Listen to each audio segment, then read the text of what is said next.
रतन आश्चर्यचकित था, लेकिन उस हमले की गति इतनी तेज थी कि उसे सोचने का समय ही नहीं मिला। सदमे में रतन का दाहिना हाथ तेजी से चला और उसने बैंगनी रोशनी की ओर ब्लैक हॉक बोन क्लॉ को लहराया। जैसे ही हड्डी का पंजा उठाया गया, बैंगनी रोशनी नीचे उतर आई, जिससे उसे प्रतिरोध करने का कोई मौका नहीं मिला। इतनी जल्दी रतन के दिल में एक सिहरन दौड़ गई। तुरंत ही उसने महसूस किया कि एक जबरदस्त शक्ति ब्लैक हॉक बोन क्लॉ से टकराई है।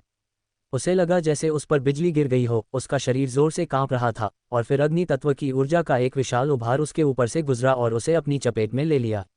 झुलसा देने वाली आग की धारा ने शून्य को विकृत कर दिया और रतन के शरीर के चारों ओर सुरक्षात्मक सच्चा सार बहते पानी की तरह वाष्पित हो गया। एक पल में सुरक्षात्मक सच्चा सार अचानक ढह गया और एक प्रचंड शक्ति रतन के शरीर से टकराए। उसे लगा जैसे उसकी हड्डियां टूटने वाली हैं। उसका पूरा शरीर चटकने लगा और फिर उसके हाथ के बाग के मुंह वाले हिस्से में एक तेज दर्द हुआ। उसकी हथेली मानो फटने वाली थी और उसका पूरा अस्तित्व पानी में डूब गया और धारा में उड़ गया। धम्म, रतन टूटी हुई डोर वाली पतंग की तरह पीछे की ओर उड़ गया। उसका शरीर चुनौती मंच के नीचे जमीन पर जोर से गिरा, जिससे जमीन कांपने लगी। उफ! जैसे ही उसका शरीर जमीन से टकराया, रतन को लगा कि उसकी हड्डियां टूटने वाली हैं। उसकी आंतरिक ऊर्जा और रक्त उमड़ पड़ा और उसने तुरंत मुंह में ताज़ा खून थूक दिया। ये रतन है? क्या हो रहा है? रतन वास्तव में हार गया। उस युवक को ऐसी दयनीय स्थिति में उतरते देख चारों ओर से देख रहे किसान दंग रह गए तथा कुछ हद तक हतप्रभ भी हो गए। उन्हें स्पष्ट रूप से याद था कि रतन ने अभी अभी एक भयंकर हमला किया था, तो वह पलक झपकते ही कैसे पराजित हो सकता था। ये सभी लोग ऊर्जा प्रवाह स्तर के साधक थे। दूरी बहुत ज्यादा होने और उनकी समझ पर्याप्त स्पष्ट न होने के कारण वे स्पष्ट रूप से नहीं देख पा रहे थे कि रुद्र ने रतन के भयंकर प्रहार से कैसे बचाव किया या उसने उसे हराने के लिए बिजली की गति से कैसे उपाय किए। उन्होंने केवल रतन को पीछे की ओर उड़ते हुए देखा। ये सब कुछ दोनों पक्षों के बीच हुई महज दो सांसों की बातचीत में हुआ। इसके विपरीत चुनौती के मंच पर रुद्र किसी पहाड़ की तरह ऊंचा और प्रभावशाली खड़ा था। उसके चेहरे पर जरा भी भावना नहीं थी। वह अपनी चाल चलने से पहले जितना ही शांत था।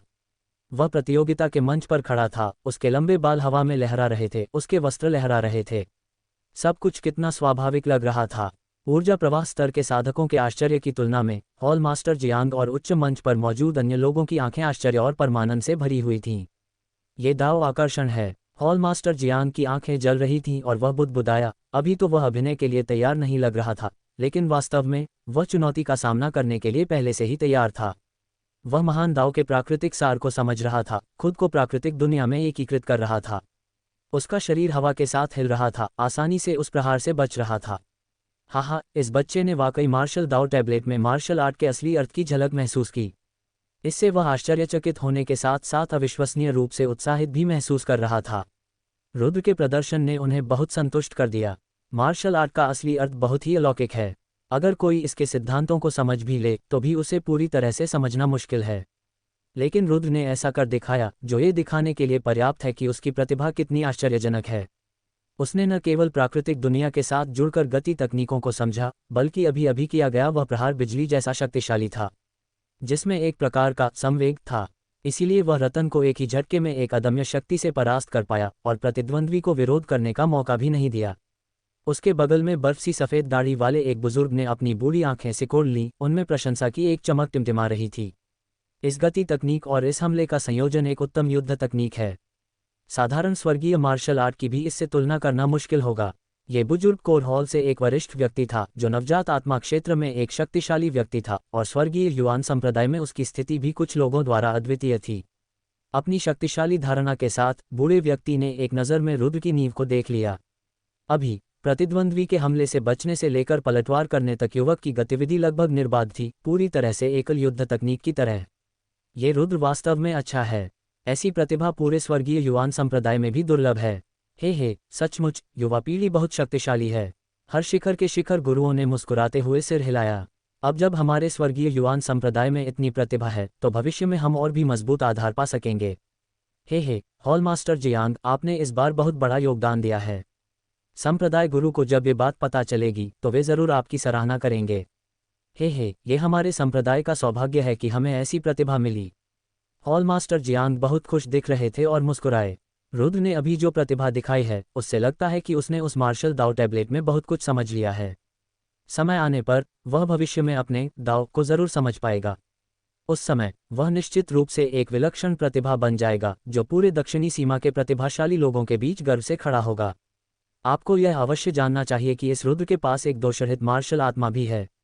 ये सोचकर हॉल मास्टर जियांग काफी उत्साहित हो गए। इस बच्चे ने, जैसी कि उम्मीद थी, मुझे निराश नहीं किया। डीकन किन बहुत खुश था, उसकी परिधीय दृष्टि उसकी बगल की ओर घूम रही थी। वहां डीकन हुआंग ने रतन को देखा, जो दयनीय स्थिति में गिरा था और 2 सांस लेने के बाद भी नहीं उठा था। उसका चेहरा हरा हो गया था। जिस प्रतिभाशाली व्यक्ति पर उसने बड़ी उम्मीदें लगा रखी थीं, वह वास्तव में बहुत कमजोर था।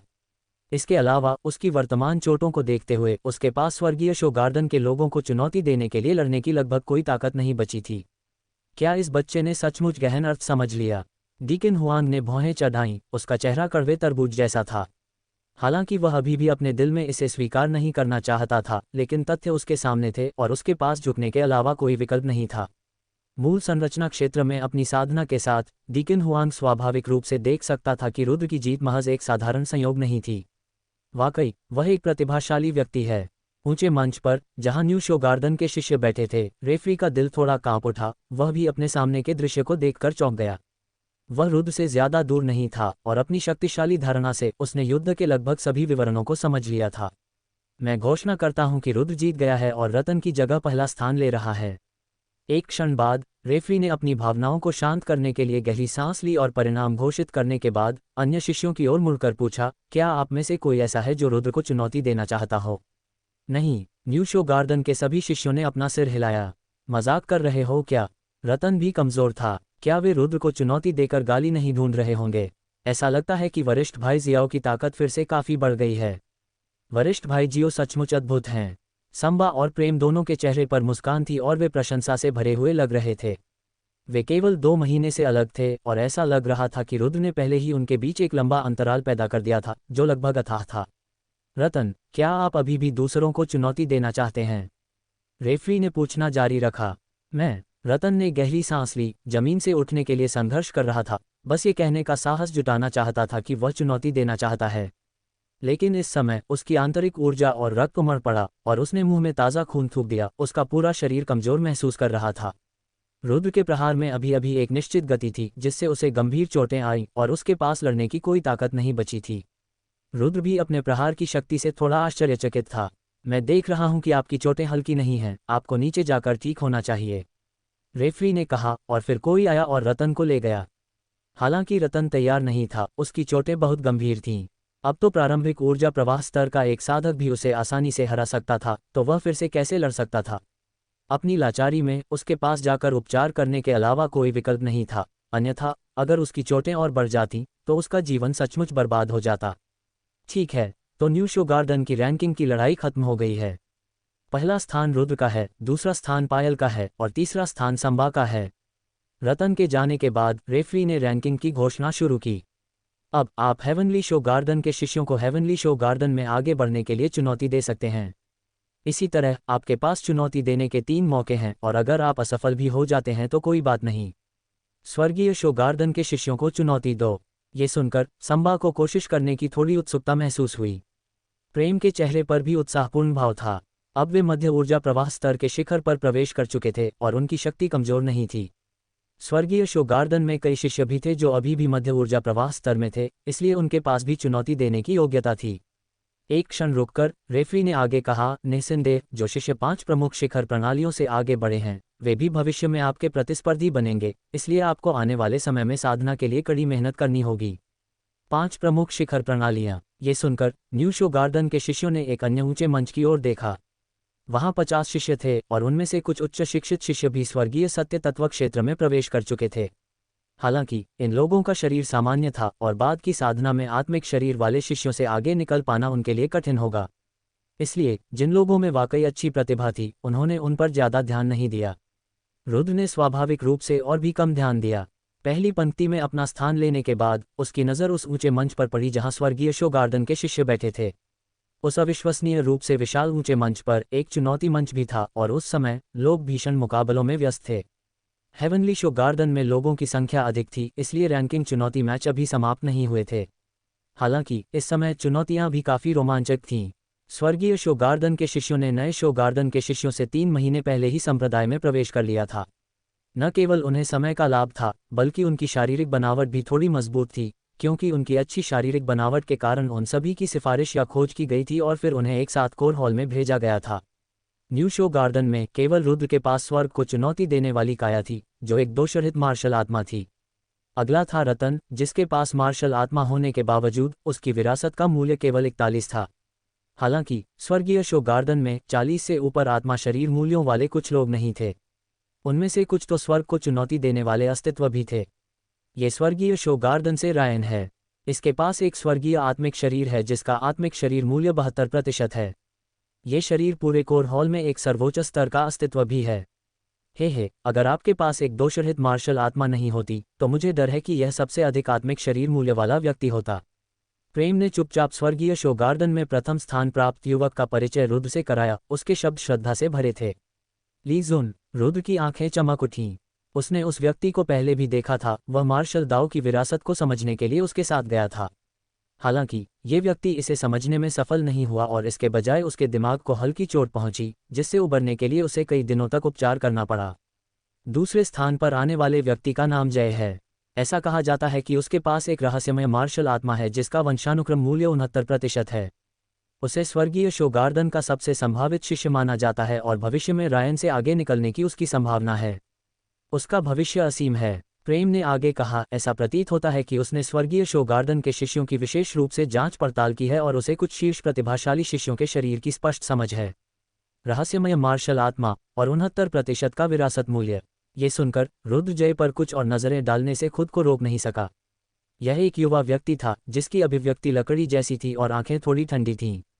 उससे निकलने वाली आभा को देखते हुए उसे पहले ही स्वर्गीय सत्यसार क्षेत्र के शिखर पर पहुंच जाना चाहिए था। ऐसी साधना पूरे न्यू शोपीक में सर्वोच्च मानी जा सकती है। एक बार जब वह मूल संरचना क्षेत्र में प्रवेश कर गया और अपनी मार्शल आत्मा के मूल को जागृत कर लिया, तो उसकी क्षमता स्वाभाविक रूप से रायन से भी अधिक हो गई, जिसका आत्मिक शरीर मूल्य 72 था। उसे स्वर्गीय शो गार्डन में सबसे अधिक क्षमतावान प्रतिभा के रूप में सम्मानित किया गया और यह पूरी तरह से योग्य भी था। इसके अलावा स्वर्गीय शो गार्डन में कुछ अन्य प्रतिभाशाली शिष्य भी थे जिनके आत्मा शरीर का मूल्य 40 से 50 के बीच था।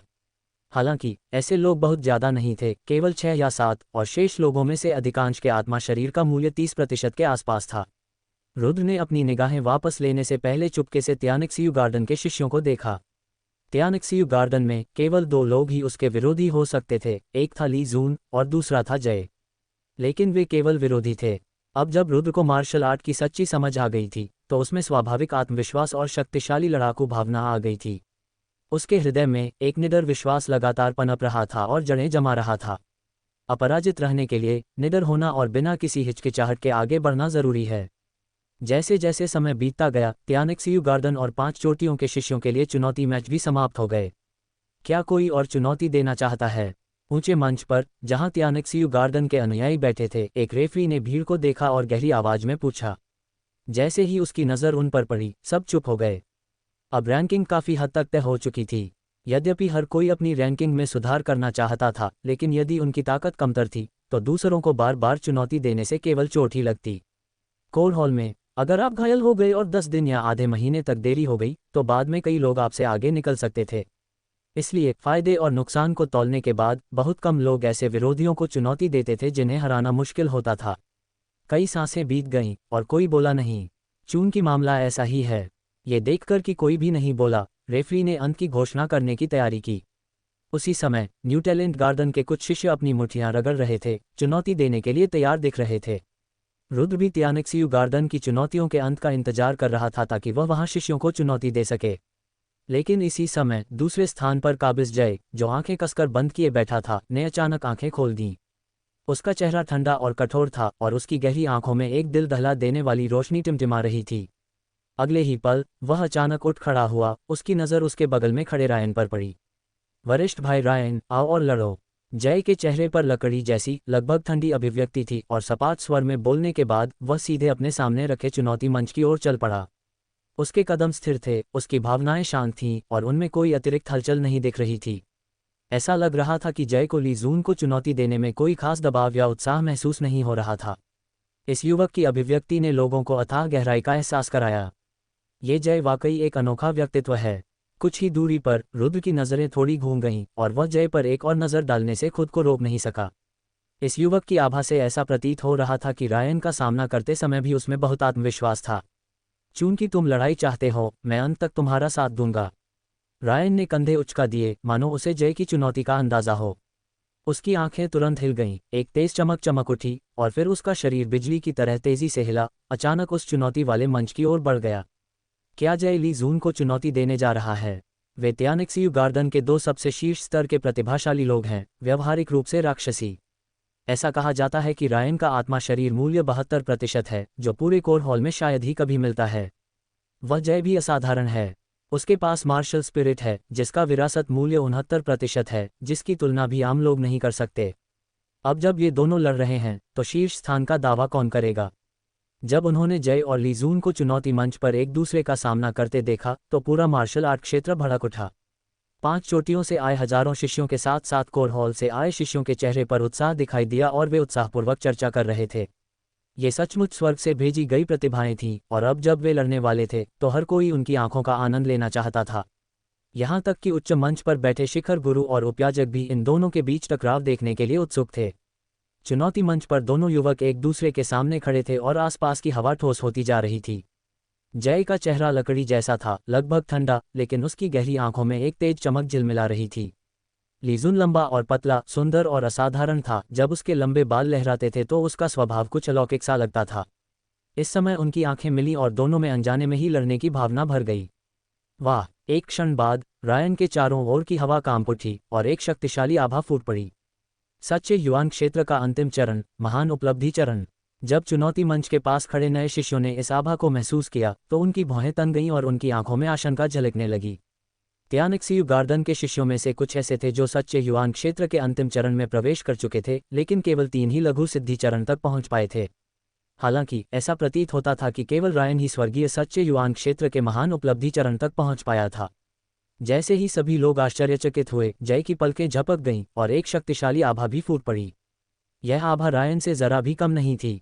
वरिष्ठ भाई झाओ ने भी स्वर्गीय सच्चे युवान क्षेत्र के महान उपलब्धि चरण में प्रवेश किया है। उनकी आभा बराबर है। मुझे आश्चर्य है कि कौन बढ़त हासिल करेगा। हर किसी की आंखों में उत्साह और इस मैच के लिए उत्सुकता साफ दिखाई दे रही थी। आप वास्तव में महान उपलब्धि के अंतिम चरण में प्रवेश कर चुके हैं। रायन की नज़रें सघन हो गईं और उसने हल्के से कहा, साधना में अगर आप आगे नहीं बढ़ते तो पीछे हट जाते हैं। कोई भी हमेशा नंबर 1 नहीं रह सकता। जय ने उदासीनता से कहा, हे, लेकिन तुम प्रथम स्थान प्राप्त कर पाओगे या नहीं, यह इस बात पर निर्भर करता है कि तुम में योग्यता है या नहीं। रायन की आंखें थोड़ी सिकुड़ गईं, उसकी मुस्कान हवा की तरह तेज थी। उसे इसकी बहुत पहले से उम्मीद थी, क्योंकि वह पहले भी मार्शल आर्ट्स हेरिटेज क्लिफ गया था और 10 दिन से ज़्यादा देर हो गई थी।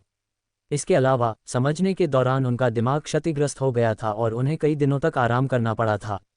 इस दौरान जय का पकड़ में आना पूरी तरह से सामान्य बात थी। कोर हॉल में क्षणिक विलंब भी महत्वपूर्ण परिवर्तन ला सकता है। हालांकि उनमें बहुत आत्मविश्वास भी था, क्योंकि वह काफ़ी मजबूत थे।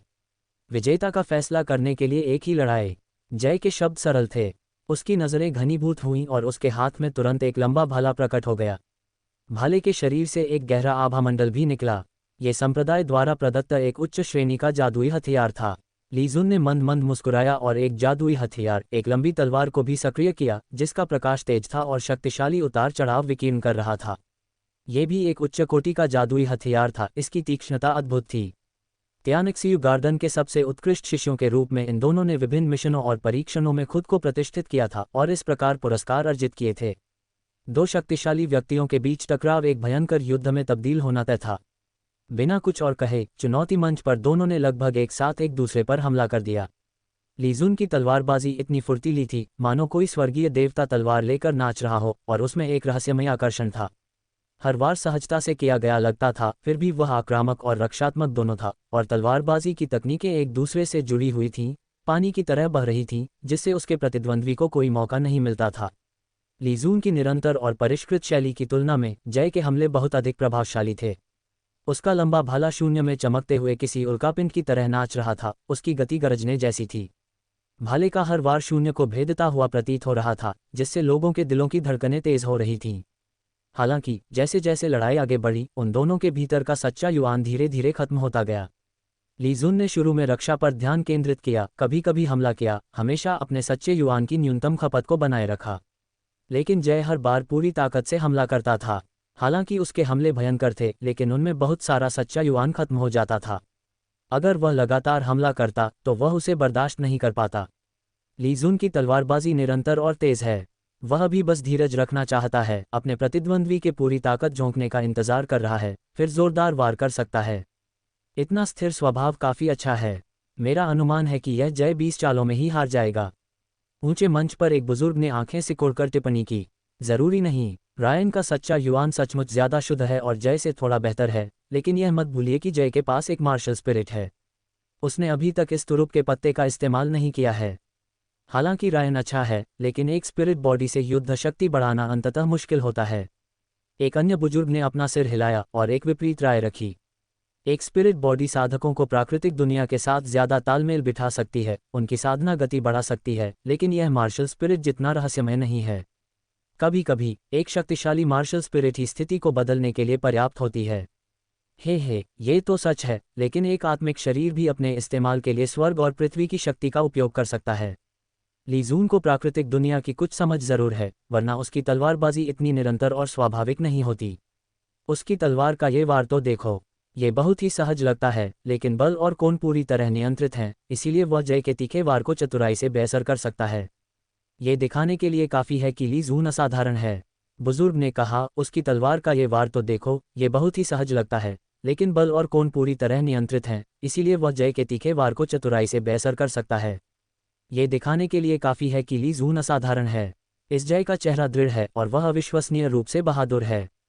पूरे युद्ध के दौरान उसके हाव भाव नहीं बदले, जिससे साफ जाहिर होता है कि उसे आत्मविश्वास है। कुछ समय के लिए उच्च मंच पर कई बुजुर्गों ने अपनी राय व्यक्त की और प्रत्येक ने उस प्रतिभा का समर्थन किया जिसे वे पसंद करते थे। कोर हॉल के हॉल मास्टर के रूप में एल्डर जियांग मंद मंद मुस्कुराए। ये दोनों प्रतिभाशाली लोग अच्छे हैं और इनमें अपार क्षमता है। जब तक उनकी साधना आगे बढ़ती रहेगी, वे गहन युआन युद्ध क्षेत्र में भाग ले सकेंगे। अफसोस की बात है कि सिर्फ 2 ही हैं। हॉल मास्टर जियांग ने हल्की सी आह भरी। कितना अच्छा होता अगर ऐसे अद्भुत प्रतिभाशाली लोग और भी होते।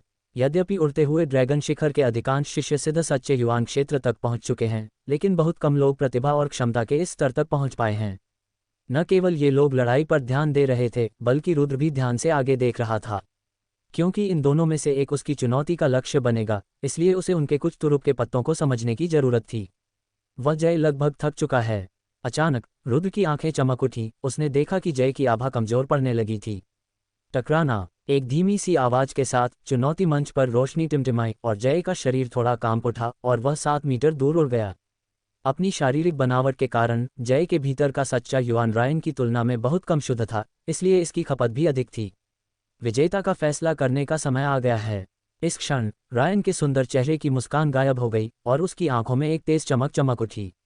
उसका पूरा आभामंडल उमड़ पड़ा और उसकी लंबी तलवार थामे विशाल तात्विक ऊर्जा तूफान की तरह उसकी ओर उमड़ पड़ी।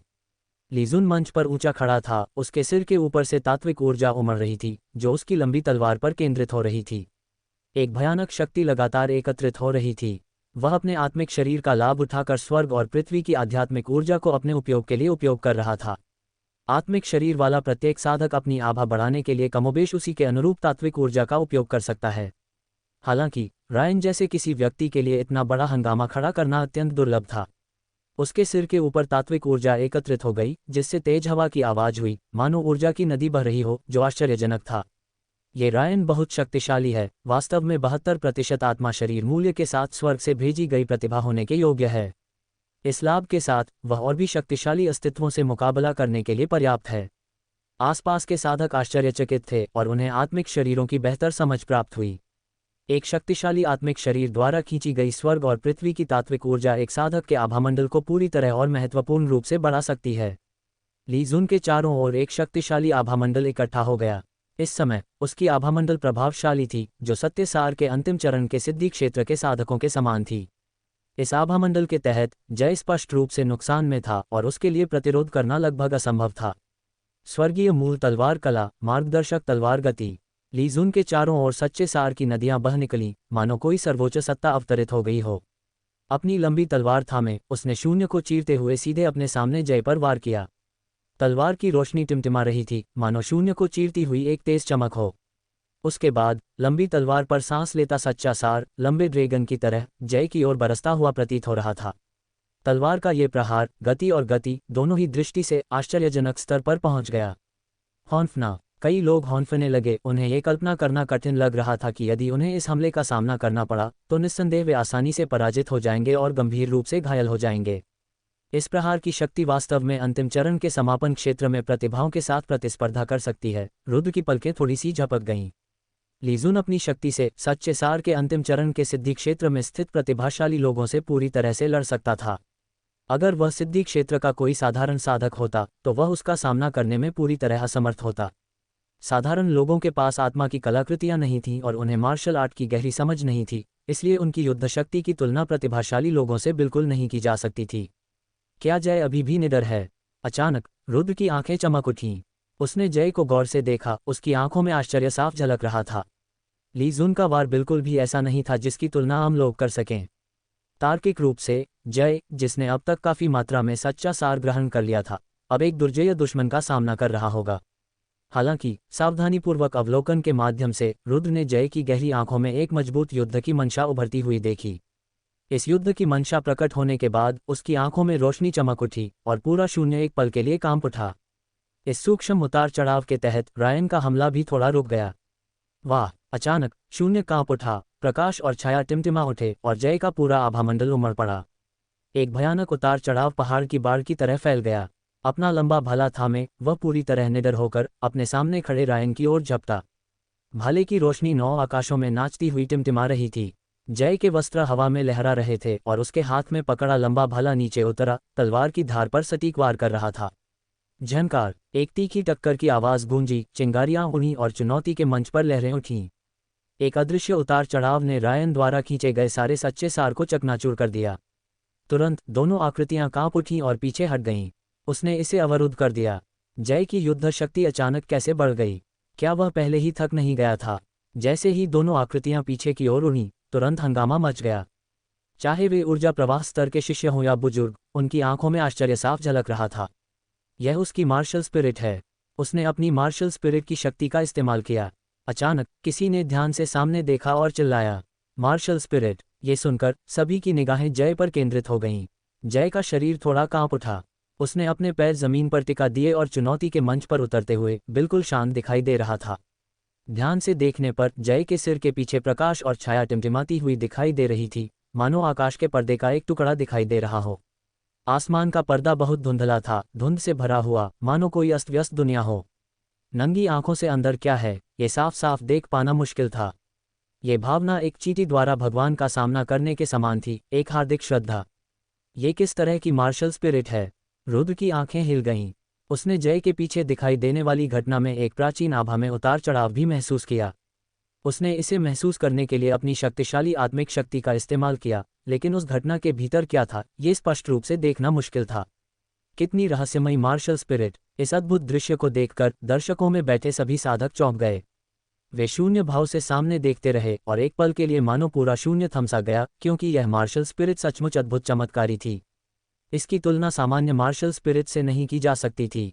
इसकी गहराई का अंदाज़ा लगाना मुश्किल था और इसकी उत्पत्ति का पता लगाना भी मुश्किल था। जय की मार्शल स्पिरिट ने लोगों को अथाह गहराई का एहसास दिलाया। क्या यह उसकी मार्शल स्पिरिट है? ऊंचे मंच पर बैठे बुजुर्गों ने भी अपनी आंखें सिकोड़ लीं, जिससे जिज्ञासा प्रकट हुई। ये स्पष्ट था कि उनमें से कई लोग इस युवक को पहली बार मार्शल स्पिरिट की घटना को प्रकट करते हुए देख रहे थे। उसकी मार्शल स्पिरिट की आभा बहुत बढ़ गई है। हॉल मास्टर जियांग और बाकी लोगों ने हल्के से सिर हिलाया। उन्होंने परीक्षण के दौरान जय की मार्शल स्पिरिट देखी थी, लेकिन उस समय मार्शल स्पिरिट की आभा पूरी तरह से प्रकट नहीं हुई थी। अब जाकर उन्हें उसकी असली आभा दिखाई दी। जय चुनौती के मंच पर खड़ा था। उसकी गहरी आंखें मानो शून्य को भेदने में सक्षम थीं, और जब उसकी नज़रें उस पार जातीं तो ऐसा लगता मानो वह सभी जीवित प्राणियों को देख रहा हो।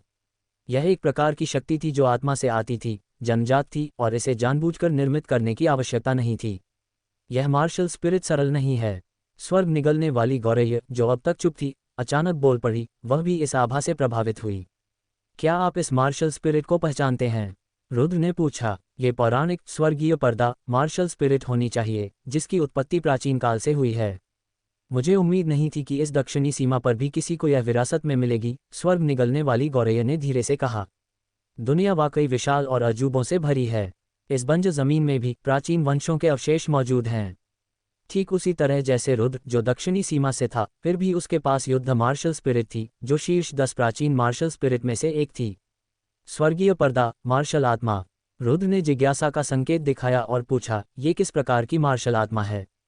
इस प्रकार की मार्शल स्पिरिट बहुत चमत्कारी होती है, स्वर्ग निगलने वाली गौरैया ने कहा जाता है कि स्वर्गीय पर्दे के भीतर कोई आध्यात्मिक प्राणियों को जीवित कर सकता है और उन्हें अपनी आत्मा में बदल सकता है। उन्हें अपनी आत्मा में बदलो। रुद्र उत्सुक दिखी। स्वर्गीय पर्दा, मार्शल स्पिरिट कई प्रकार की होती हैं। कुछ पूर्वजों ने आध्यात्मिक जानवरों को आत्मिक आत्माओं में बदल दिया, जिससे एक मार्शल स्पिरिट विरासत बनी, जिसे उनके वंशज प्राप्त कर सकते थे।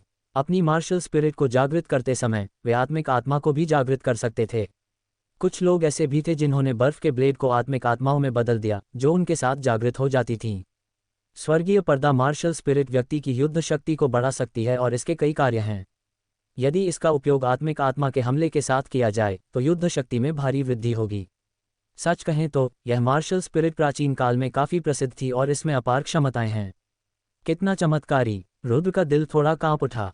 आत्मा की आत्माओं को जगाने और उन्हें विरासत में बदलने में सक्षम ऐसी मार्शल स्पिरिट अविश्वसनीय थी।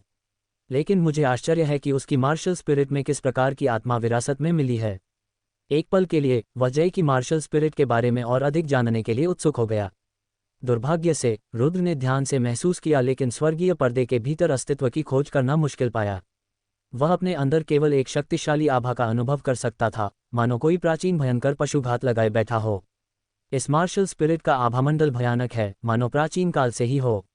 रायन की भौहें तन गईं और उसका भाव थोड़ा गंभीर हो गया। हालांकि वह पहले भी जय से भिड़ चुका था, लेकिन दूसरे पक्ष ने पूरी ताकत नहीं लगाई थी, न ही उन्होंने मार्शल स्पिरिट का आभामंडल सक्रिय किया था। ये पहली बार था जब उसने इस मार्शल स्पिरिट के असाधारण स्वरूप को सचमुच देखा था। तुरंत ही उसे पहले जैसा शांतपन महसूस नहीं हुआ और उसके दिल में बेचैनी बढ़ने लगी। अब इसे खत्म करने का समय आ गया है। अपने कदम स्थिर करते हुए जय की आंखें सिकुड़ गईं। एक ठंडी चीख निकालने के बाद वह किसी युद्ध देवता की तरह आगे बढ़ा। उसके पीछे का स्वर्गीय पर्दा उसके साथ हिल रहा था, मानो कोई साक्षात स्वर्गीय शक्ति उस पर दबाव डाल रही हो। उसके साथ एक शक्तिशाली आभा भी बरस रही थी। इस आभा के तहत लीजून को सचमुच ऐसा महसूस हुआ जैसे कोई स्वर्गीय पर्दा उस पर दबाव डाल रहा हो। मेरे आध्यात्मिक शरीर के साथ स्वर्ग और पृथ्वी की शक्ति को आकर्षित करो। लीजून की आंखें गहरी हो गईं। उसने धीरे से मंत्रोच्चार किया, मानो कुछ पढ़ रहा हो, और तुरंत ही आकाश और धरती में कंपन होने लगा। विशाल मात्रा में सच्चा सार इकट्ठा हो गया। स्कोर हॉल में सच्चा सार पहले से ही बहुत सघन था। रायन ने उसे अपनी आध्यात्मिक देह से खींचा और सभी दिशाएं हिल उठीं। एक विशाल आभामंडल इकट्ठा हो रहा था। इस क्षण रायन का आभामंडल चरम पर पहुंच गया। उसके हाथ में लंबी तलवार चमक रही थी, तेज और प्रभावशाली, मानो वह आकाश को चीर सकती हो। अब तक वह अपने प्रतिद्वंद्वी को जरा भी कम नहीं आंक सकता था, क्योंकि वह प्रतिद्वंद्वी बहुत शक्तिशाली था और उसे पूरी ताकत लगानी थी। जय की आंखें सिकुड़ गईं और वह एक कदम आगे बढ़ा। उसके पीछे का स्वर्गीय पर्दा नीचे गिर पड़ा, जिससे आकाश भी हिल गया। भिन्न भिन्न जो सच्चा सार अभी भी एकत्रित हो रहा था, वह तुरंत ही इस आभा के नीचे बिखर गया। स्वर्गीय पर्दा गिर पड़ा। जय मानो किसी देवता के वशीभूत हो गया था। उसने अपना लंबा भाला हिलाया और रायन की ओर झपटा। लंबा भाला रोशनी से टिमटिमा रहा था, मानो शून्य को भेद रहा हो। उसने सच्चे सार की विशाल नदी को चीरते हुए सीधा दुश्मन पर हमला किया। इस क्षण शून्य कांप उठा, लहरें फैल गईं, जिससे लोगों के दिल दहल गए। अनगिनत आंखों की निगाहों के नीचे उन्होंने जय के लंबे भाले को हिलते हुए देखा, मानो तारों की एक किरण लंबी तलवार के नीचे हल्के से टकरा रही हो। तुरंत वह लंबी तलवार जोर से कांपी और फिर बिखर गई। तलवार की रोशनी बिखर गई और एक शक्तिशाली कंपन हुआ, जिससे रायन की सांस फूल गई। उसे लगा जैसे उसकी दृष्टि धुंधली हो गई है, मानो स्वर्गीय पर्दे का एक टुकड़ा उसे दबा रहा हो। इस भयानक कंपन के कारण उसके शरीर के भीतर का सच्चा सार बिखर गया, उस पर दबाव पड़ा और उसका रक्त उबलने लगा। एक प्रतिभाशाली व्यक्ति जिसका आत्मा काया का मूल्य 72 है, वास्तव में ऐसे ही खो गया। और वह इतनी बुरी तरह हार गया। कोई कल्पना कर सकता है कि जय की मार्शल स्पिरिट कितनी भयानक होगी। धम्म! ऊंचा मंच कांप उठा। रायन अजीब तरह से जमीन पर गिरा, उसके मुंह से खून टपक रहा था। मुझे उम्मीद नहीं थी कि मैं सचमुच हार जाऊंगा। लीजून की आंखों में एक जटिल चमक उभर आई। स्वर्गीय पर्दा मार्शल आत्मा बहुत शक्तिशाली थी, जिससे उसे भ्रम हो रहा था कि इससे निपटना असंभव है। जय की मार्शल स्पिरिट बहुत शक्तिशाली है। यह बालक स्वर्ग का प्रिय पुत्र होना चाहिए। लीपिंग ड्रैगन पीक पर बैठे कुछ प्रतिभाशाली लोगों के लिए भी इसकी तुलना करना कठिन होगा, ऊंचे मंच पर बैठे कोर हॉल के बुजुर्गों ने टिप्पणी की। इस लड़ाई के बाद उन्होंने अंततः जय की असाधारण प्रकृति की खोज की और स्वर्गीय पर्दा मार्शल स्पिरिट के भयानक पहलू को समझा। जय ने अभी तक मूल कोर क्षेत्र में प्रवेश भी नहीं किया है और न ही अपनी मार्शल स्पिरिट मूल को जागृत किया है। एक बार मूल जागृत हो जाने पर यह मार्शल स्पिरिट कितनी शक्तिशाली होगी। इस बालक का पूरी शक्ति से संवर्धन करना चाहिए। हॉल मास्टर जियांग ने अपनी दाढ़ी पर हाथ फेरा और मुस्कुराया। उसकी आंखें थोड़ी सिकुड़ गईं। सामने खड़े युवक को देखकर ऐसा लग रहा था मानो उसे स्वर्गीय मूल संप्रदाय का भविष्य दिखाई दे रहा हो। अगर वह ठीक से प्रशिक्षित हो तो ऐसे व्यक्ति को गहन मूल युद्ध क्षेत्र में प्रवेश करने पर भी स्थान अवश्य मिलेगा। वरिष्ठ भाई जाओ, वरिष्ठ भाई जाओ। कुछ देर के लिए तो जयकारे गूंज उठे। जय साफ तौर पर एक आदर्श बन गया था जिससे हर कोई ईर्ष्या करता था। कई महिला शिष्यों ने तो उनकी ओर प्रशंसा भरी दृष्टि से देखा और ऐसा प्रतीत हुआ कि वे पूरी तरह से प्रभावित थीं। वाह! चुनौती के मंच पर जय की आंखें हिल गईं। स्वर्गीय पर्दा टिमटिमाया और फिर उसके ग्लेबेला में गायब हो गया। तुरंत ही उसने अपने आसपास के वातावरण पर नजर डाली, मानो कोई राजा दुनिया को देख रहा हो। अब मैं घोषणा करता हूं कि जय स्वर्गीय शो गार्डन में प्रथम स्थान पर है। रेफरी उस युवक के व्यवहार से प्रभावित होकर थोड़ा चकित हुआ। एक क्षण बाद उसने घोषणा की। इतने शक्तिशाली व्यक्ति के जन्म का साक्षी बनकर वह बहुत सम्मानित महसूस कर रहा था। जय ने थोड़ा सा सिर हिलाया, फिर भी एक उदासीन अभिव्यक्ति के साथ। बहुत अधिक उतार चढ़ाव नहीं दिखा।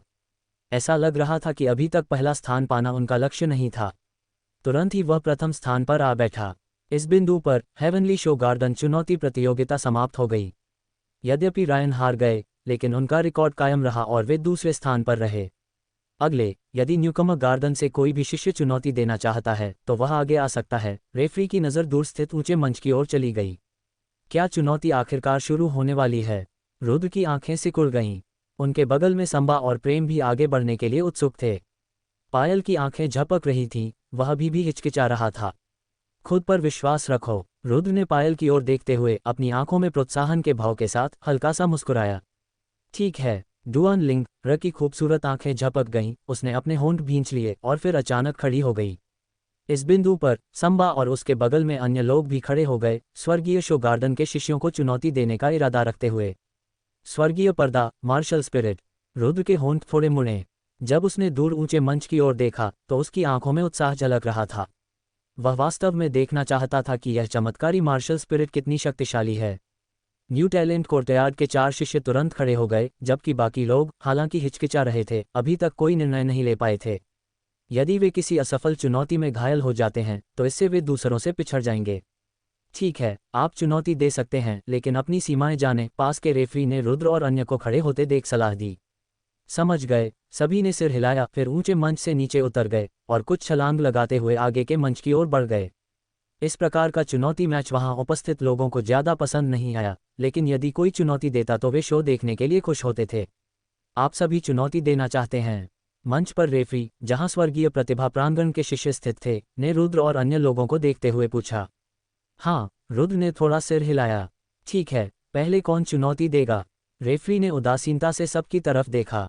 इन चारों में से उसने सिर्फ रुद्र को ही ज्यादा देखा। बाकी लोग तो मध्य सच्चे सार के शिखर पर थे और एक सफल चुनौती भी कोई खास मायने नहीं रखती थी। इन प्राचीनों के लिए केवल कुछ असाधारण प्रतिभाशाली स्वर्गीय प्रतिभाएं ही उनके ध्यान के योग्य थीं। रेफरी को पूछते देख पायल और अन्य लोगों ने अपनी निगाहें रुद्र पर केंद्रित कर दीं। रुद्र की आंखें हल्की सी चमक उठीं। जय की ओर, जो आंखें बंद करके और ध्यान केंद्रित किए बैठा था, नजर घुमाकर उसने तुरंत कहा, पहले तुम लोग चुनौती दो। समझ गए। रुद्र को ये कहते देख सभी ने सिर हिलाया और अपने चुनौती लक्ष्यों की तलाश शुरू कर दी। क्या ये बच्चा सीनियर भाई जय को चुनौती देने की योजना बना रहा है? हालांकि स्वर्गीय प्रतिभा प्रांगण के शिष्यों को यह देखकर थोड़ा संदेह हुआ कि रुद्र ने जानबूझकर या अनजाने में जय की ओर देखा। पास खड़ा रेफरी भी थोड़ा चौंक गया। क्या वह जय के अपने असली सार को पुनः प्राप्त करने का इंतजार कर रहा है? थोड़ी देर रुकने के बाद रेफरी ने अपना सिर हिलाया और इस विचार को एक तरफ रख दिया। जय ने अभी अभी इतनी जबरदस्त ताकत दिखाई थी, फिर भी कौन उसे चुनौती देने की हिम्मत करेगा? आप किसी को भी चुनौती दे सकते हैं।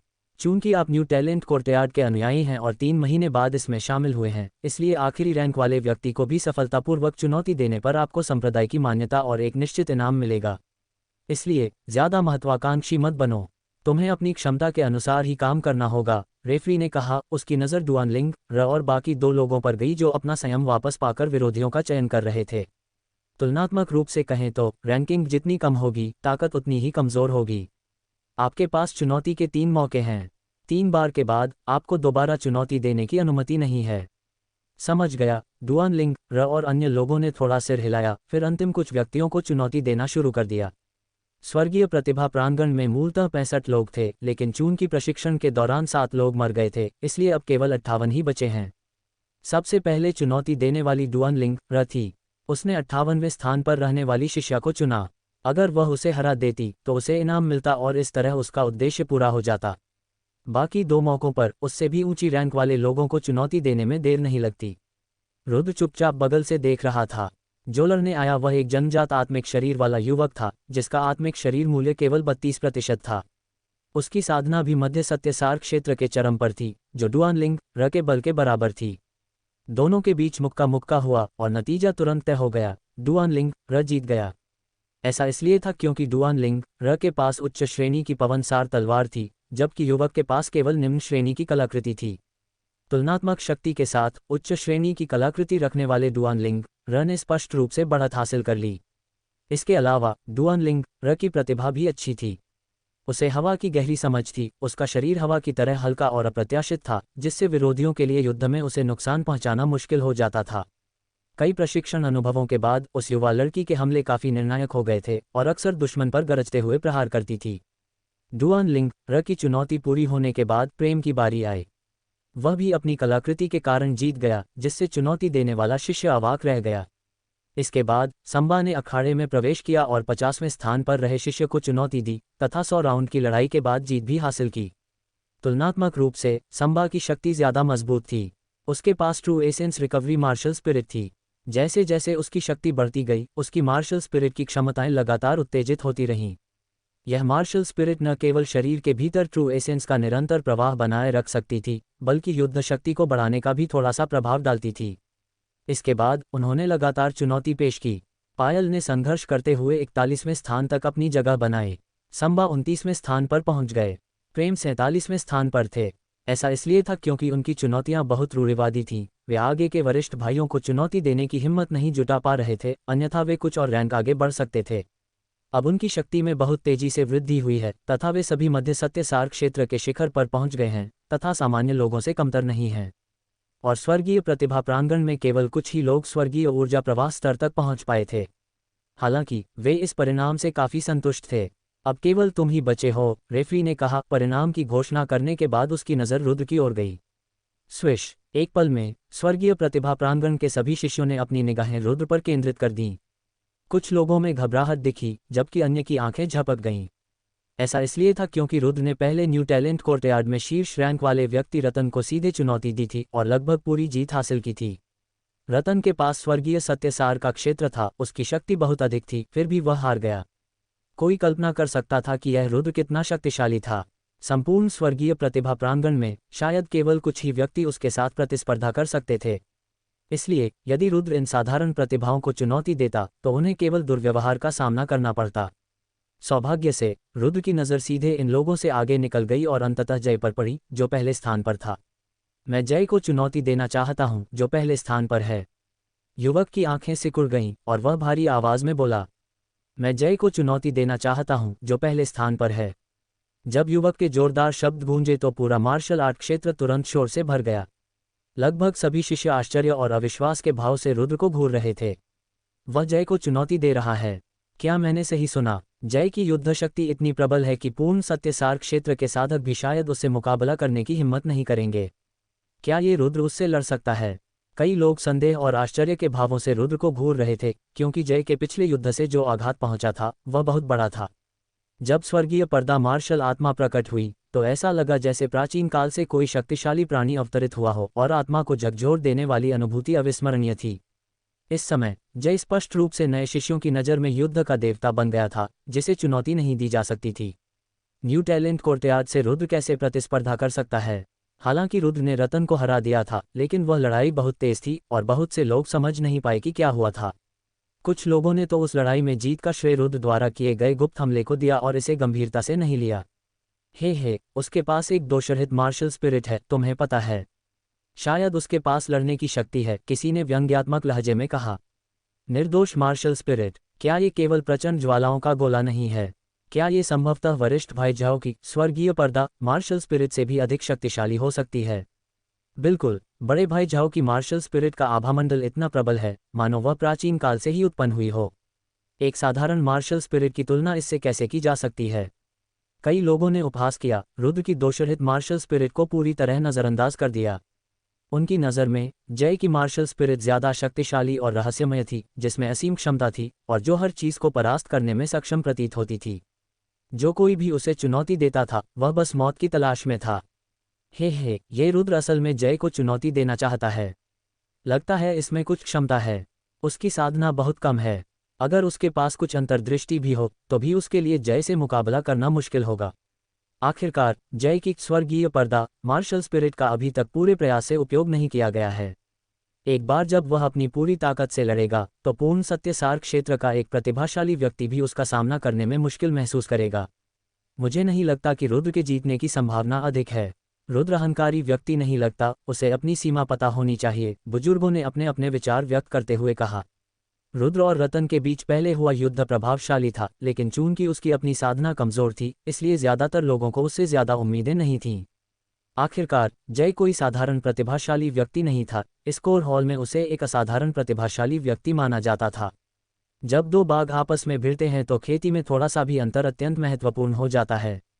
रुद्र, यह एक होनहार युवक है, हॉल मास्टर जियांग के बगल में खड़े सफ़ेद दाढ़ी वाले बुजुर्ग ने कहा। उसकी बूढ़ी आंखें थोड़ी सिकुड़ी हुई थीं और वह उत्सुकता से भरा हुआ था। अगर वह जय से बराबरी पर लड़ सकता है और थोड़ी और साधना करके तो वह प्रोफाउंड ओरिजिन युद्ध क्षेत्र में भी भाग ले सकता है। ये व्यक्ति कोर हॉल का पूर्व हॉल मास्टर था जिसका उपनाम काओ था।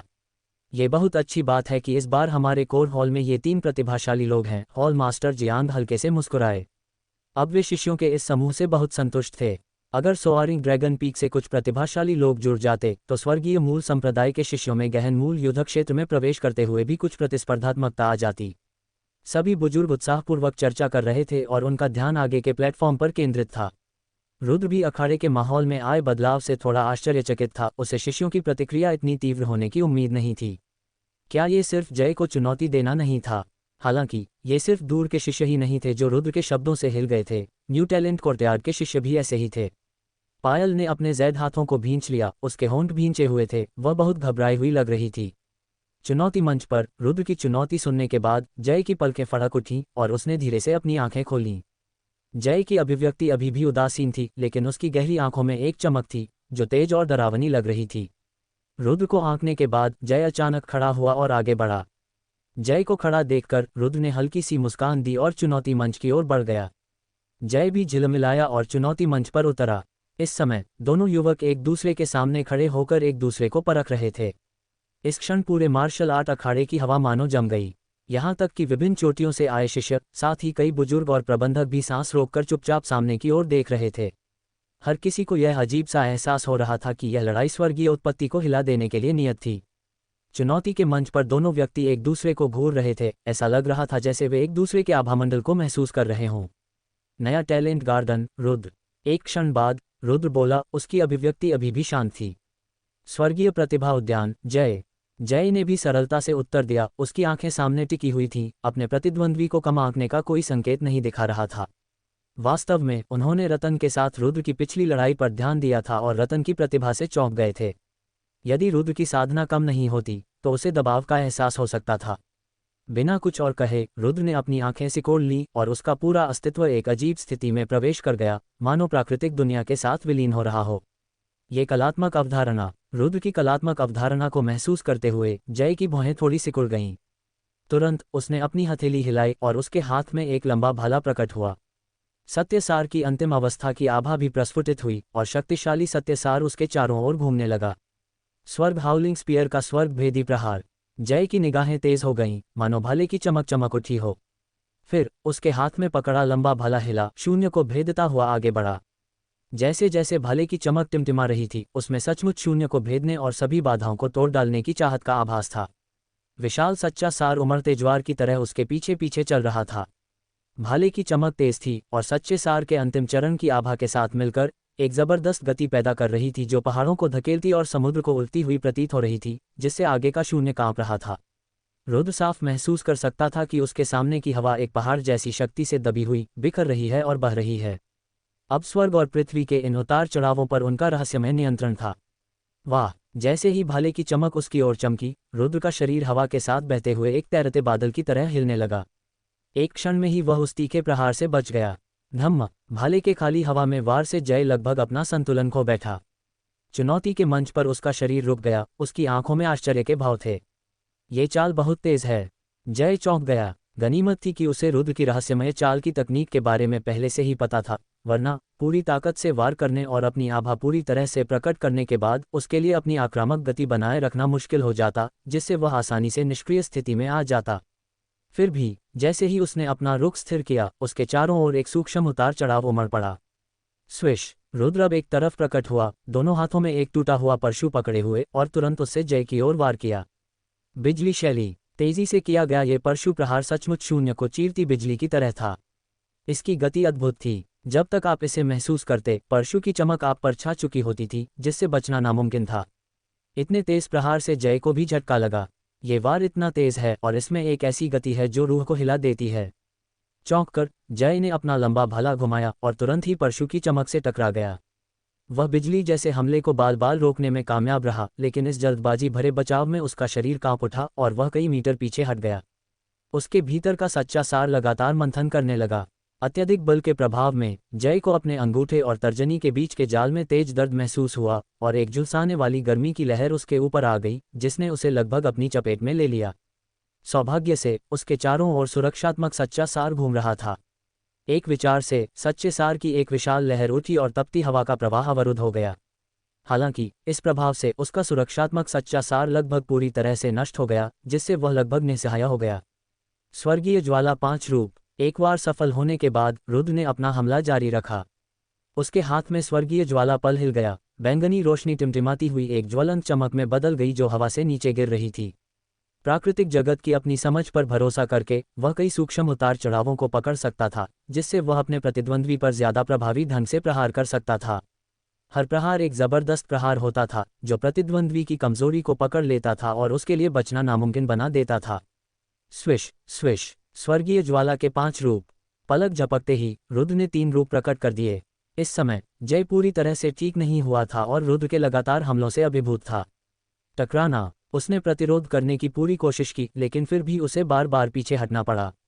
ये जय के धैर्य और प्रबल बल का ही परिणाम था कि वह अपना संतुलन नहीं खो सका। अन्यथा ऐसे आक्रमण का सामना करने वाला एक साधारण साधक बहुत पहले ही पराजित हो चुका होता और उसके मंच पर बने रहने का कोई अवसर नहीं होता। प्रहार प्रहार। अंततः जय का शरीर कांप उठा और उसने अपनी पूरी ताकत लगा दी तथा चुनौती चरण के किनारे तक पहुंचने के लिए प्रभाव की गति का उपयोग किया। वाह! उसने गहरी सांस ली और अपने शरीर की ऊर्जा को समायोजित किया। यद्यपि वह जानता था कि रुद्र असाधारण है, लेकिन उसने यह उम्मीद नहीं की थी कि उसके तरीके इतने तीखे होंगे।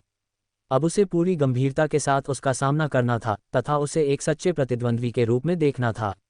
क्या हो रहा है? वरिष्ठ भाई जय वास्तव में लगातार पीछे हट रहे हैं। एक गुप्त हमला, यह एक गुप्त हमला ही होगा। धिक्कार है, वह रुद्र फिर से छिपकर हमला कर रहा है। बहुत बेशर्म है, सिर्फ छिपकर हमला करना जानता है, क्या उसके पास कोई असली हुनर नहीं है? जय की प्रशंसा करने वाले कुछ शिष्य गुस्से से दहाड़े। जय को पीछे हटते देख ये लोग क्रोधित और शर्मिंदा हो गए। किसी को भी विश्वास नहीं था कि यह रुद्र की असली लड़ाकू शक्ति का परिणाम था। केवल कोर फॉर्मेशन क्षेत्र के साधक ही हल्के से मुस्कुराए और समझ गए कि मानो उन्होंने सब कुछ देख लिया है। इस रुद्र को मार्शल आर्ट की गहरी समझ है। ऐसी प्रतिभा के साथ अगर वह भविष्य में अच्छी तरह से अभ्यास करता है तो वह एक मार्शल आर्ट जीनियस बन सकता है। विभिन्न चोटियों के बुजुर्गों ने सिर हिलाया। वह सचमुच एक प्रतिभा है। बूढ़े हॉल मास्टर काओ ने अपने बगल में हॉल मास्टर जियांग की ओर देखते हुए थोड़ा सिर हिलाया और कहा, इस लड़ाई का नतीजा चाहे जो भी हो, उसे ध्यान से निखारा जाना चाहिए। रुद्र द्वारा पहले इस्तेमाल किए गए दांव पेंच देखने के बाद वह इस युवक की और भी ज्यादा सराहना करने लगा। हाँ, हॉल मास्टर जियांग ने भी अपनी दाढ़ी सहलाई और मुस्कुराया। इस रुद्र को मार्शल दाव के असली मतलब का अंदाजा हो गया था। उसके हमले बहते बादलों की तरह थे, हर चाल से दुश्मन पर वार करते हुए फिर भी एक गरजते हुए प्रहार की तरह अप्रतिरोध्य। ऐसे सटीक आक्रमण के तरीके वाकई दुर्लभ थे। ऐसी प्रतिभा को विकसित करना नितांत आवश्यक है।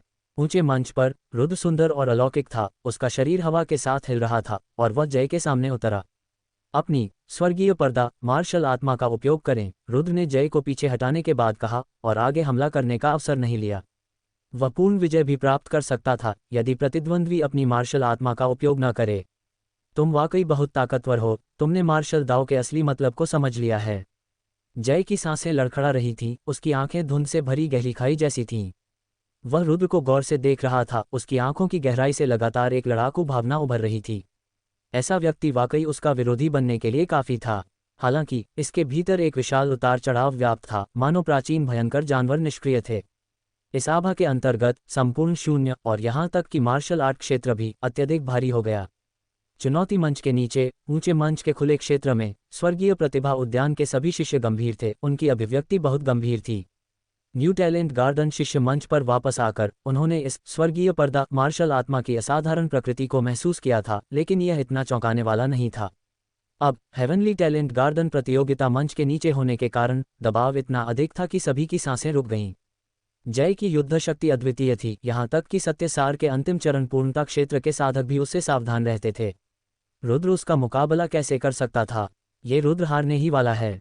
कई लोगों ने मन ही मन उपहास किया और रुद्र को मूर्ख बनते देखने की प्रतीक्षा करने लगे। स्वर्गीय पर्दा मार्शल आत्मा। रुद्र ने अपनी आंखें सिकोड़ लीं और अपने सामने प्रकट हुए स्वर्गीय पर्दे को गौर से देखने लगा। वह ध्यानपूर्वक उसके भीतर की आभा को महसूस कर रहा था तथा देखना चाहता था कि इस मार्शल आत्मा में ऐसा क्या चमत्कारी है। ये स्वर्गीय पर्दा असाधारण है, इसकी आभा आत्मा को झकझोर देती है, मनस्थिति को प्रभावित कर सकती है और भय पैदा कर सकती है। रुद्र बुदबुदाया। ऐसा लगता है जैसे भीतर एक छिपी हुई आभा में उतार चढ़ाव है, मानो कोई प्राचीन भयंकर सो रहा जानवर हो। यही वह तथाकथित भावना होगी जो इसके भीतर जागृत हुई है। अपनी असाधारण धारणा पर भरोसा करते हुए रुद्र ने इस मार्शल आत्मा के रहस्य का संकेत खोज लिया। थोड़ी देर बाद उसने अपने विचार वापस ले लिए और उसका पूरा व्यवहार नाटकीय रूप से बदल गया। उसकी चेतना के सागर में बैंगनी ज्वाला मार्शल आत्मा प्रकाश से टिमटिमा उठी और एक शक्तिशाली आभा भी फूट पड़ी। बैंगनी प्रकाश टिमटिमा रहा था, मानो बैंगनी तारों का एक सागर उसके चारों ओर घूम रहा हो। इस क्षण शून्य मुड़ गया। वाह! बैंगनी ज्वाला फैल गई और एक झुलसा देने वाली आभा सभी दिशाओं में फैल गई, जिससे इस क्षेत्र का तापमान दोगुना हो गया। कितना प्रचंड आभामंडल है! क्या ये रुद्र की सच्ची अग्नि की शक्ति है? जैसा कि एक दोषरहित मार्शल आत्मा से अपेक्षा की जाती है, उसके भीतर की ज्वाला की शक्ति आश्चर्यजनक है, जिसकी आभा ऐसी है मानो वह सब कुछ जला देना चाहती है। जब उन्होंने इस प्रचंड आभा में उतार चढ़ाव महसूस किया तो कई लोग चौंक गए, मानो वे आग के समुद्र में हों, उनकी आत्माएं जलने के संकेत दे रही हों। ये कल्पना करना कठिन था कि किसी नश्वर के शरीर में इतनी भयानक सच्ची अग्नि कैसे हो सकती है। आम लोग इस तरह की ज्वाला का सामना कैसे कर सकते हैं? इस ज्वाला के नीचे कई लोगों की आंखों में भय दिखाई दिया और यहाँ तक कि कोर फॉर्मेशन क्षेत्र के साधक भी थोड़ा भौहें चढ़ाने से खुद को नहीं रोक सके।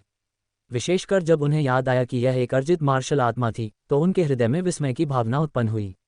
जनजात मार्शल आत्माएं विरासत में मिलती हैं और साधकों का उनके साथ स्वाभाविक लगाव होता है, जैसे एक भुजा जिसे आसानी से नियंत्रित किया जा सकता है।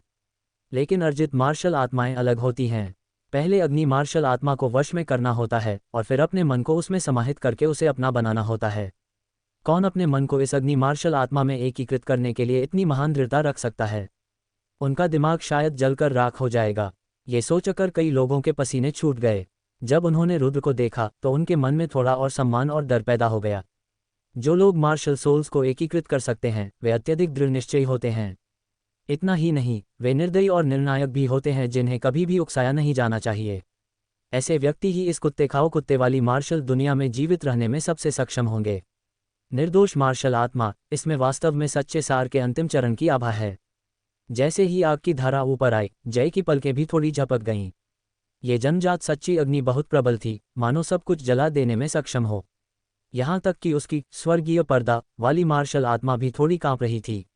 लेकिन कोई बात नहीं, यह मार्शल आत्मा अभी अभी सच्चे सार के अंतिम चरण तक पहुंची है। यह अभी माइनर कंप्लीशन तक भी नहीं पहुंची है, इसलिए यह अभी भी थोड़ी कमजोर है, वरना ये थोड़ी परेशानी खड़ी कर देती। जय ने खुद को संभाला, फिर उसकी नजरें तेज हो गईं। उसने अपने हाथ में लंबे भाले को हिलाया और उसके पीछे स्वर्गीय पर्दा मार्शल आत्मा हिली, मानो लंबे भाले में कोई अदृश्य शक्ति जुड़ रही हो। तुरंत उसका पूरा आभामंडल ऊपर उठ गया। इस स्वर्गीय पर्दा मार्शल आत्मा का स्पष्ट रूप से साधक की युद्ध शक्ति को थोड़ा बढ़ाने का प्रभाव था। बढ़ी हुई युद्ध शक्ति। रुद्र की आंखें हल्की सी चमक उठीं। अपनी शक्तिशाली धारणा पर भरोसा करते हुए वह साफ तौर पर महसूस कर सकता था कि स्वर्गीय पर्दे के भीतर एक शक्ति जय के भले में प्रवेश कर रही है, जिससे उसकी युद्ध शक्ति बढ़ रही है। जाहिर है, पिछली बार उसने रायन को एक ही बार में हराने के लिए इसी का इस्तेमाल किया था। स्वर्गीय भाला 9 रूप। एक भाला आकाश को चीरता है।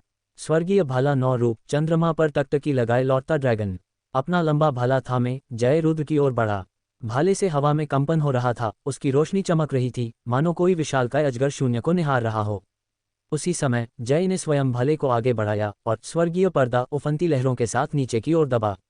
भाले की रोशनी तेज थी और गति इंद्रधनुष जैसी थी, यहाँ तक कि सच्चे सार पूर्णता क्षेत्र के साधकों को भी इस हमले की धार से बचना होगा।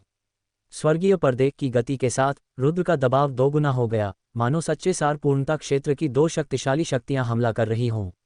विशेषकर स्वर्गीय पर्दे से निकलने वाली गति किसी के मन को प्रभावित कर सकती है और अदृश्य रूप से उसकी युद्ध शक्ति को कमजोर कर सकती है। स्वर्गीय पर्दा उतर आया, मानो कोई प्राचीन क्रूर पशु नीचे दबा रहा हो। इस तरह का मानसिक आघात किसी की आत्मा को तोड़ सकता है। लीजुन की पिछली हार भी इसी स्वर्गीय पर्दे के निवारक प्रभाव के कारण हुई थी, वरना अपनी ताकत के बल पर उसकी इतनी बुरी हार न होती। ये स्वर्गीय पर्दा मार्शल आत्मा सचमुच बहुत शक्तिशाली है, लेकिन मेरे सामने इस तरह का दबाव बेकार है। जैसे ही रुद्र की आंखें चमकी, एक युद्ध की भावना लगातार बढ़ती गई। उसका प्रतिद्वंद्वी जितना शक्तिशाली होता गया, उसकी युद्ध की भावना उतनी ही तीव्र होती गई। साथ ही उसे स्वर्गीय पर्दा मार्शल आत्मा के भीतर की आत्मा में भी गहरी दिलचस्पी थी। स्वर्गीय ज्वाला 5 रूप। रुद्र ने जरा भी संकोच नहीं किया। स्वर्गीय पर्दा मार्शल आत्मा के उतार चढ़ाव को ध्यान से महसूस करते हुए उसका पूरा अस्तित्व भी गर्भाधान की उस अवस्था में प्रवेश कर गया। अपनी लंबी परशु को थामे बैंगनी रोशनी चमकाते हुए स्वर्गीय ज्वाला के 5 रूप तुरंत विकसित हुए और जय के हमले का सामना किया। धधकती ज्वाला लहरें तोड़ रही है। जब ये रूप प्रकट हुआ तो इसकी शक्ति और भी बढ़ गई, जिसमें एक गति का संकेत था। ऐसा लग रहा था कि यह सचमुच सब कुछ चीरकर लहरों से बाहर निकल सकता है। मार्शल दाव टैबलेट से सच्चे इरादे का एक अंश समझने के बाद रुद्र की मार्शल आर्ट की समझ पहले ही एक नई ऊंचाई पर पहुंच चुकी थी। अब उनके द्वारा प्रयोग की जाने वाली प्रत्येक मार्शल आर्ट में एक अकथनीय गति होती थी। टकराना। एक बार मुक्त होने पर इस प्रथम रूप ने जय के पहले हमले को रोक दिया। एक जोरदार उतार चढ़ाव फैला। रुद्र का शरीर थोड़ा कांपा और वह कई मीटर पीछे धकेल दिया गया। अपनी कम खेती के कारण वह अभी भी थोड़ा नुकसान में था, हालांकि इससे वह पीछे नहीं हटा। इसके बजाय रुद्र जितना ज्यादा लड़ता गया उतना ही ज्यादा बहादुर होता गया। उसका पूरा अस्तित्व युद्ध की भावना से भर गया। आकाश को चीरती हुई स्वर्गीय ज्वाला। एक बार यह हमला होने पर जय के चंद्रमा को देखने वाले रिटर्निंग ड्रैगन को तुरंत चकनाचूर कर दिया, जैसे कि एक स्वर्गीय ज्वाला ने ड्रैगन के सिर को अलग कर दिया हो। स्वर्गीय ज्वाला के 5 रूप, प्रत्येक रूप पिछले से अधिक शक्तिशाली, उनकी युद्ध शक्ति आश्चर्यजनक। स्वर्ग और पृथ्वी को प्रकाशित करने वाली ज्वाला। लंबे आकाश को लपटों से भरती ज्वाला। आकाश को ढकती हुई धधकती ज्वाला। पलक झपकते ही स्वर्गीय ज्वाला के 5 रूप एक के बाद एक प्रकट हुए और सामने जय की ओर प्रहार करने लगे। रुद्र के लंबे बाल नाच रहे थे, उसके चारों ओर बैंगनी रोशनी टिमटिमा रही थी। वह एक अद्वितीय मार्शल वेनरेबल की तरह दिख रहा था, जिसमें उन्मत्त युद्ध की मंशा उभर रही थी। स्वर्गीय युआन संप्रदाय में प्रवेश करने के बाद रुद्र को किसी भी वास्तविक प्रतिद्वंद्वी का सामना नहीं करना पड़ा था। सब कुछ सुचारू रूप से चल रहा था। केवल इस जय ने उसे लड़ाई के लिए उत्सुक कर दिया था। Bang bang. चुनौती के मंच पर दोनों के बीच भयंकर संघर्ष हुआ। दोनों ने तीखे और अत्याचारी हमले किए। भयानक उतार चढ़ाव शून्य में राक्षसी लहरों की तरह फैल गए, जिससे पास के स्वर्गीय सौंदर्य उद्यान के शिष्य भय से कांप उठे। ये गति बहुत शक्तिशाली थी। दोनों की तुलना सच्चे सार पूर्णता क्षेत्र से की जा सकती है। विशेषकर रुद्र, जो आश्चर्यचकित करने वाला था, वह केवल सच्चे सार मध्य अवस्था क्षेत्र में था। वह इतना शक्तिशाली कैसे हो सकता है? जय की स्वर्गीय पर्दा मार्शल आत्मा के उत्पीड़न के तहत हालांकि रुद्र को बार बार पीछे हटने के लिए मजबूर किया गया, लेकिन उसे कोई गंभीर चोट नहीं पहुंची। इतना ही नहीं, बल्कि रुद्र जितना अधिक लड़ता था उतना ही अधिक बहादुर भी होता जाता था, जिससे लोगों के दिलों में ठंडक महसूस होती थी। मुझे ऐसा क्यों लग रहा है कि रुद्र की युद्ध शक्ति लगातार बढ़ रही है? किसी को हैरानी हुई, क्योंकि पहले तो रुद्र को पीछे धकेले जाने के बाद उसके लिए पहल फिर से हासिल करना मुश्किल था। लेकिन जैसे जैसे समय बीतता गया, वह एक के बाद एक शक्तिशाली हमलों को सफलतापूर्वक हल करने में सक्षम रहा और यहाँ तक कि जय पर जवाबी हमला भी किया। अब ये देखकर कि रुद्र जितना अधिक लड़ता है उतना ही अधिक बहादुर होता जाता है, इन लोगों को संदेह हुआ कि क्या रुद्र इस राक्षस आत्मा की शक्ति उधार ले रहा है। असंभव, हॉलमास्टर जियांग ने अपना सिर हिलाया और कहा, अगर वह धोखा दे रहा था तो वह हमसे यह बात कैसे छिपा सकता है। ये सुनकर कोर फॉर्मेशन दायरे के साधकों ने थोड़ा सिर हिलाया, ये सोचकर कि यह बात तो सही है। कोर फॉर्मेशन लोग के साधकों की धारणा से वहां होने वाले सूक्ष्म उतार चढ़ावों का भी पता लगाया जा सकता था। अगर वह धोखा दे रहा था तो उन्हें कैसे पता नहीं चला। यह एक तरह का युद्ध आशय है, एक धारणा है। उसके बगल में खड़े ओल्ड हॉलमास्टर काउ ने आंखें सिकोड़ते हुए कहा, हालांकि इस रुद्र ने अभी तक इस युद्ध आशय को पूरी तरह से नहीं समझा है। वह अभी बस गति पकड़ रहा है, उसे बस सती समझ ही आई है, इसलिए जितना ज्यादा वह लड़ता है उतना ही बहादुर होता जा रहा है। युद्ध का इरादा, ये सुनकर कुछ लोगों ने गंभीर भाव प्रकट करते हुए भौहें सिकोड़ लीं। ये बच्चा सचमुच बहुत प्रतिभाशाली है। कुछ लोगों ने तो गहरी सांस ली, उनकी आंखों में सम्मान झलक रहा था। जैसा कि नाम से पता चलता है, युद्ध का उद्देश्य एक बार सफलतापूर्वक समझ लिया जाए तो ये दुश्मन का सामना करते समय बाघ को पंख लगाने के समान होगा। चुनौती के चरण में जय ने बार बार प्रहार किया और रुद्र को पीछे धकेला। जब भी वह अपनी बढ़त बनाने की कोशिश करता, प्रतिद्वंद्वी हमेशा बादलों और धुंध की तरह गायब हो जाता, तीखे हमलों से बचता, और जब वह अपना संतुलन खो देता तो जोरदार जवाबी हमला करता। इस स्थिति ने जय को काफी निराश कर दिया और उसे जीतना मुश्किल लगने लगा। ऐसा प्रतीत होता है कि इस रुद्र में नियंत्रण की स्वाभाविक भावना थी, जो अज्ञात हमलों की भविष्यवाणी करने में सक्षम था। ये विश्व की आदि ऊर्जा के प्रति संवेदनशीलता थी, जो पहले से ही शरीर और मन की एकता की स्थिति तक पहुंच चुकी थी। इसके साथ रुद्र जय के हमलों से बच सकता था, खासकर क्योंकि उसकी गति भी फॉलोइंग विंड स्टेप्स को समझने के बाद बेहद तेज थी। अन्यथा उस संवेदन क्षमता के साथ भी जय के तीखे हमलों से बचना मुश्किल होगा। क्या मेरी स्वर्गीय पर्दा मार्शल आत्मा वास्तव में उसके मन को रोक नहीं सकती? जय की भौहें थोड़ी सिकुड़ गईं और उसके उदासीन, लगभग लकड़ी जैसे चेहरे पर एक लहर उभर आई। न सिर्फ उसकी स्वर्गीय पर्दा वाली मार्शल आत्मा प्रतिद्वंद्वी के मन को प्रभावित नहीं कर पा रही थी, बल्कि उसे और भी ज्यादा हैरानी इस बात से हुई कि रुद्र जितना ज्यादा लड़ता गया, उसकी युद्ध शक्ति उसकी अपनी शक्ति से थोड़ी ही कमजोर होती गई। अगर ऐसा ही चलता रहा तो उसे हराना वाकई काफी मेहनत का काम होगा। मुझे पूरी ताकत लगानी होगी। जय की आंखें सिकुड़ गईं। उसकी चेतना के सागर में प्रकाश के पैटर्न टिमटिमा रहे थे और उसके पीछे का दिव्य पर्दा और भी मजबूत हो गया। उसके मन के मार्गदर्शन में दिव्य पर्दे के भीतर पैटर्न प्रवाहित होने लगे और तुरंत एक गहरा उतार चढ़ाव उमड़ पड़ा। स्वर्गीय पर्दा उतरता है, सब कुछ दबाता है। एक विचार के साथ जय के पीछे स्वर्गीय पर्दे पर प्रकाश पैटर्न टिमटिमाया, मानो आकाश का एक टुकड़ा रुद्र की ओर दबाव डाल रहा था। भिन्न भिन्न स्वर्गीय पर्दे के दमन के तहत पूरा शून्य कांप उठा और रुद्र के चारों ओर की बैंगनी सच्ची आग फैलने लगी। ये जय पूरी ताकत लगा रहा है, किसी ने एक शक्तिशाली गति का अनुभव करते हुए कहा। क्या ये स्वर्गीय पर्दा मार्शल आत्मा की असली शक्ति है? स्वर्गीय सौंदर्य उद्यान के सभी शिष्य आश्चर्यचकित और भयभीत थे। इस समय जय की गति स्पष्ट रूप से रायन से निपटने के समय की तुलना में कुछ अंक अधिक मजबूत थी। यह मार्शल आत्मा वास्तव में गहन है। कुछ ही दूरी पर रायन, जो चुपके से अपनी सांसों को समायोजित कर रहा था, ने अपनी आंखें खोली। उसका चेहरा भावनाओं से भरा हुआ था। पहले तो वह हार स्वीकार करने को तैयार नहीं था, लेकिन अब ऐसा लग रहा था कि वह निष्पक्ष रूप से हार गया है। स्वर्गीय पर्दा नीचे उतरा, जिसने सीधे तौर पर रुद्र के शरीर में क्यूई और रक्त को दबा दिया, जिससे वह उमड़ पड़ा। उसने महसूस किया कि एक अदम्य शक्ति उस पर दबाव डाल रही है। इस बल के प्रभाव में उसकी रक्त वाहिकाएं फटने वाली थीं। ये शक्ति उसकी सहनशक्ति की सीमा तक पहुंच चुकी थी और वह इसका बिल्कुल भी विरोध नहीं कर सकता था। इसके अलावा रुद्र की सावधानीपूर्वक धारणा के अनुसार स्वर्गीय पर्दे से निकलने वाली लहरें एक स्वर्गीय जाल की तरह थीं। इस समय जैसे ही वह नीचे उतर रही थी, वह सब कुछ ढंकने और सभी चीजों को दबाने में सक्षम लग रही थी। अगर वह बचना भी चाहता तो असंभव था। ये कहा जा सकता था कि यह निश्चित रूप से स्वर्गीय पर्दे की मार्शल आत्मा का एक बड़ा गहरा रहस्य था। हालांकि इस दबाव में रुद्र के दिल में युद्ध की भावना और भी तीव्र हो गई। उसके शरीर का खून खौल रहा था, मानो लाखों आवाजें उसे पुकार रही हों, लड़ो, लड़ो, इस दमन को तोड़ो, इन बंधनों को तोड़ो। युद्ध में डरने की क्या बात है? झगड़ा करना, युद्ध में डरने की क्या बात है? केवल लड़कर ही सभी बंधन तोड़े जा सकते हैं। यह उसके वंश की आवाज थी। इस अबूझ अनुभूति के तहत रुद्र का खून खौल उठा। झगड़ा करना, केवल निडर होकर ही कोई बिना किसी हिचकिचाहट के आगे बढ़ सकता है और सभी बेड़ियां तोड़ सकता है। यदि कोई खतरे के सामने डरता है तो वह सभी बाधाओं को कैसे काट सकता है? अस्पष्ट रूप से रुद्र को लगा कि उसने उस युद्ध के इरादे की गहरी समझ हासिल कर ली है।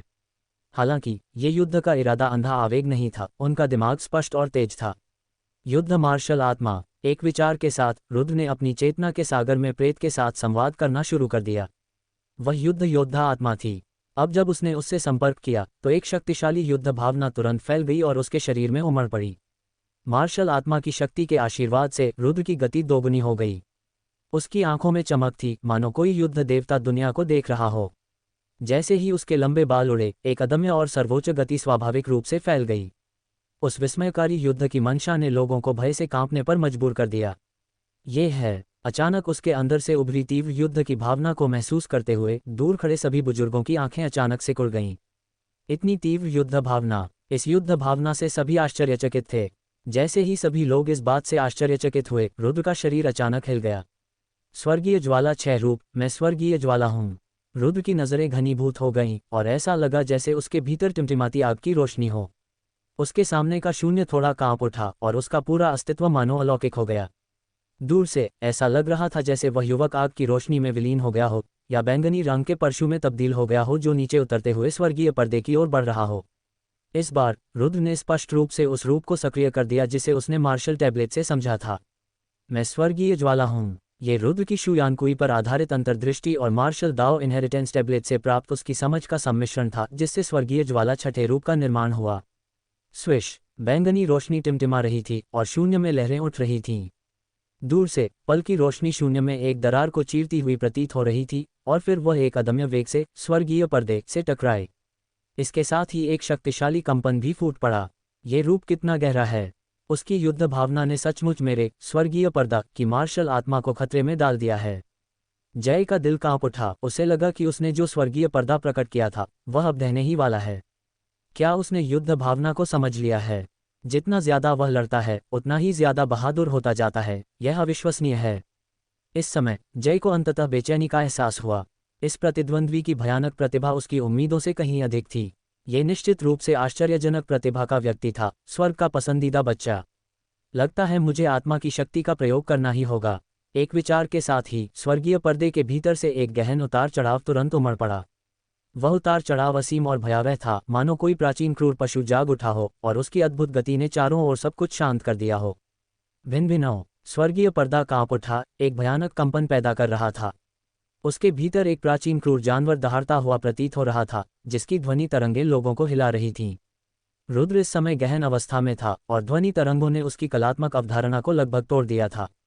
लगता है यह आभा उस आत्मा से आ रही है, रुद्र ने मन ही मन सोचा, लेकिन उसका दिल बहुत शांत था और उसकी लड़ने की भावना और भी ऊंची थी। ऐसा लगता है कि इस आकाशीय पर्दे में आत्मा की रक्तरेखा असाधारण है और आभा बहुत प्रबल है। दुर्भाग्य से यह आत्मा शक्ति मेरे मन को नुकसान नहीं पहुंचा सकती। भिन्न भिन्न, एक विचार के साथ एक शक्तिशाली आत्मा का उतार चढ़ाव जारी हुआ, जिसने आत्मा के दबाव को एक ही झटके में कुचल दिया। रुद्र की ईश्वर शमन कला पहले ही दूसरे चरण के चरम पर पहुंच चुकी थी और यह बेहद शक्तिशाली थी। जय की आत्मा की रोकथाम से पूरी तरह से बेखौफ थी। मेरे लिए रुक जाओ। रुद्र का आभामंडल इंद्रधनुष जैसा था, अजेय। इस तरह की लड़ाकू भावना ने उसकी आंखों को गर्म कर दिया। दुनिया के सभी सर्वोच्च प्राणियों से लड़ने की चाहत से भरा आभामंडल। इस बार वह एक ही झटके में सफल हो गया। वह कैसे रुक सकता था? उसके दिल में लड़ाकू भावना और भी प्रबल हो गई। एक अदृश्य शक्ति रुद्र के रक्त में उसकी मांसपेशियों और हड्डियों में प्रवेश कर रही थी। भिन्न भिन्न, अचानक अनगिनत लोगों की निगाहों के सामने आकाश का पर्दा कांप उठा और सचमुच रह गया। वाह! आकाश के पर्दे की रोशनी और छाया टिमटिमा रही थी, बस एक शून्य था।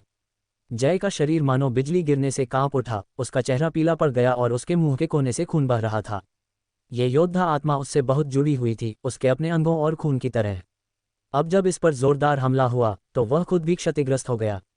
हालांकि इस समय बैंगनी प्रकाश टिमटिमा रहा था और रुद्र की भयंकर हमलावर आभा अभी भी वहां थी और वह तुरंत जय की ओर टूट पड़ा। स्विश, बैंगनी प्रकाश ने शून्य को चीर दिया और आभा इंद्रधनुष की तरह थी। जय ने भौहें चढ़ाईं और जल्दी से भला घुमाकर उसे रोकने की कोशिश की, लेकिन अब जब उसकी आकाशीय पर्दे वाली लड़ाकू भावना जा चुकी थी तो वह इतने शक्तिशाली प्रहार का विरोध नहीं कर सका। जब भला और परशु आपस में टकराए तो एक शक्तिशाली बल ने उसके हाथ को सुन्न कर दिया और फिर उसका पूरा शरीर कांपकर बाहर उड़ गया। पूफ! शून्य में प्रकाश टिमटिमाया। जय ने खून थूका और यहाँ तक कि लंबा भाला भी उसके हाथ से उड़ गया। धमाका! एक धीमी आवाज के बाद जय चुनौती मंच से अव्यवस्थित तरीके से नीचे गिर गया। इस बिंदु पर इसका मतलब यह भी था कि यह लड़ाई खत्म हो गई थी। चुनौती के मंच पर बैंगनी रोशनी टिमटिमा रही थी। रुद्र का शरीर धुंध के बादल की तरह था और वह हल्के से उतरा। उसकी आभा लगातार अभिसरित हो रही थी। जय को देखते हुए जो उतरा था वह कुछ भावुक हुए बिना नहीं रह सका। ये वास्तव में एक शक्तिशाली प्रतिद्वंद्वी था, जिसकी नींव गहरी थी और जिसमें जादुई मार्शल भावना थी। ऐसा कोई नहीं था जिससे आम लोग मुकाबला कर सकें।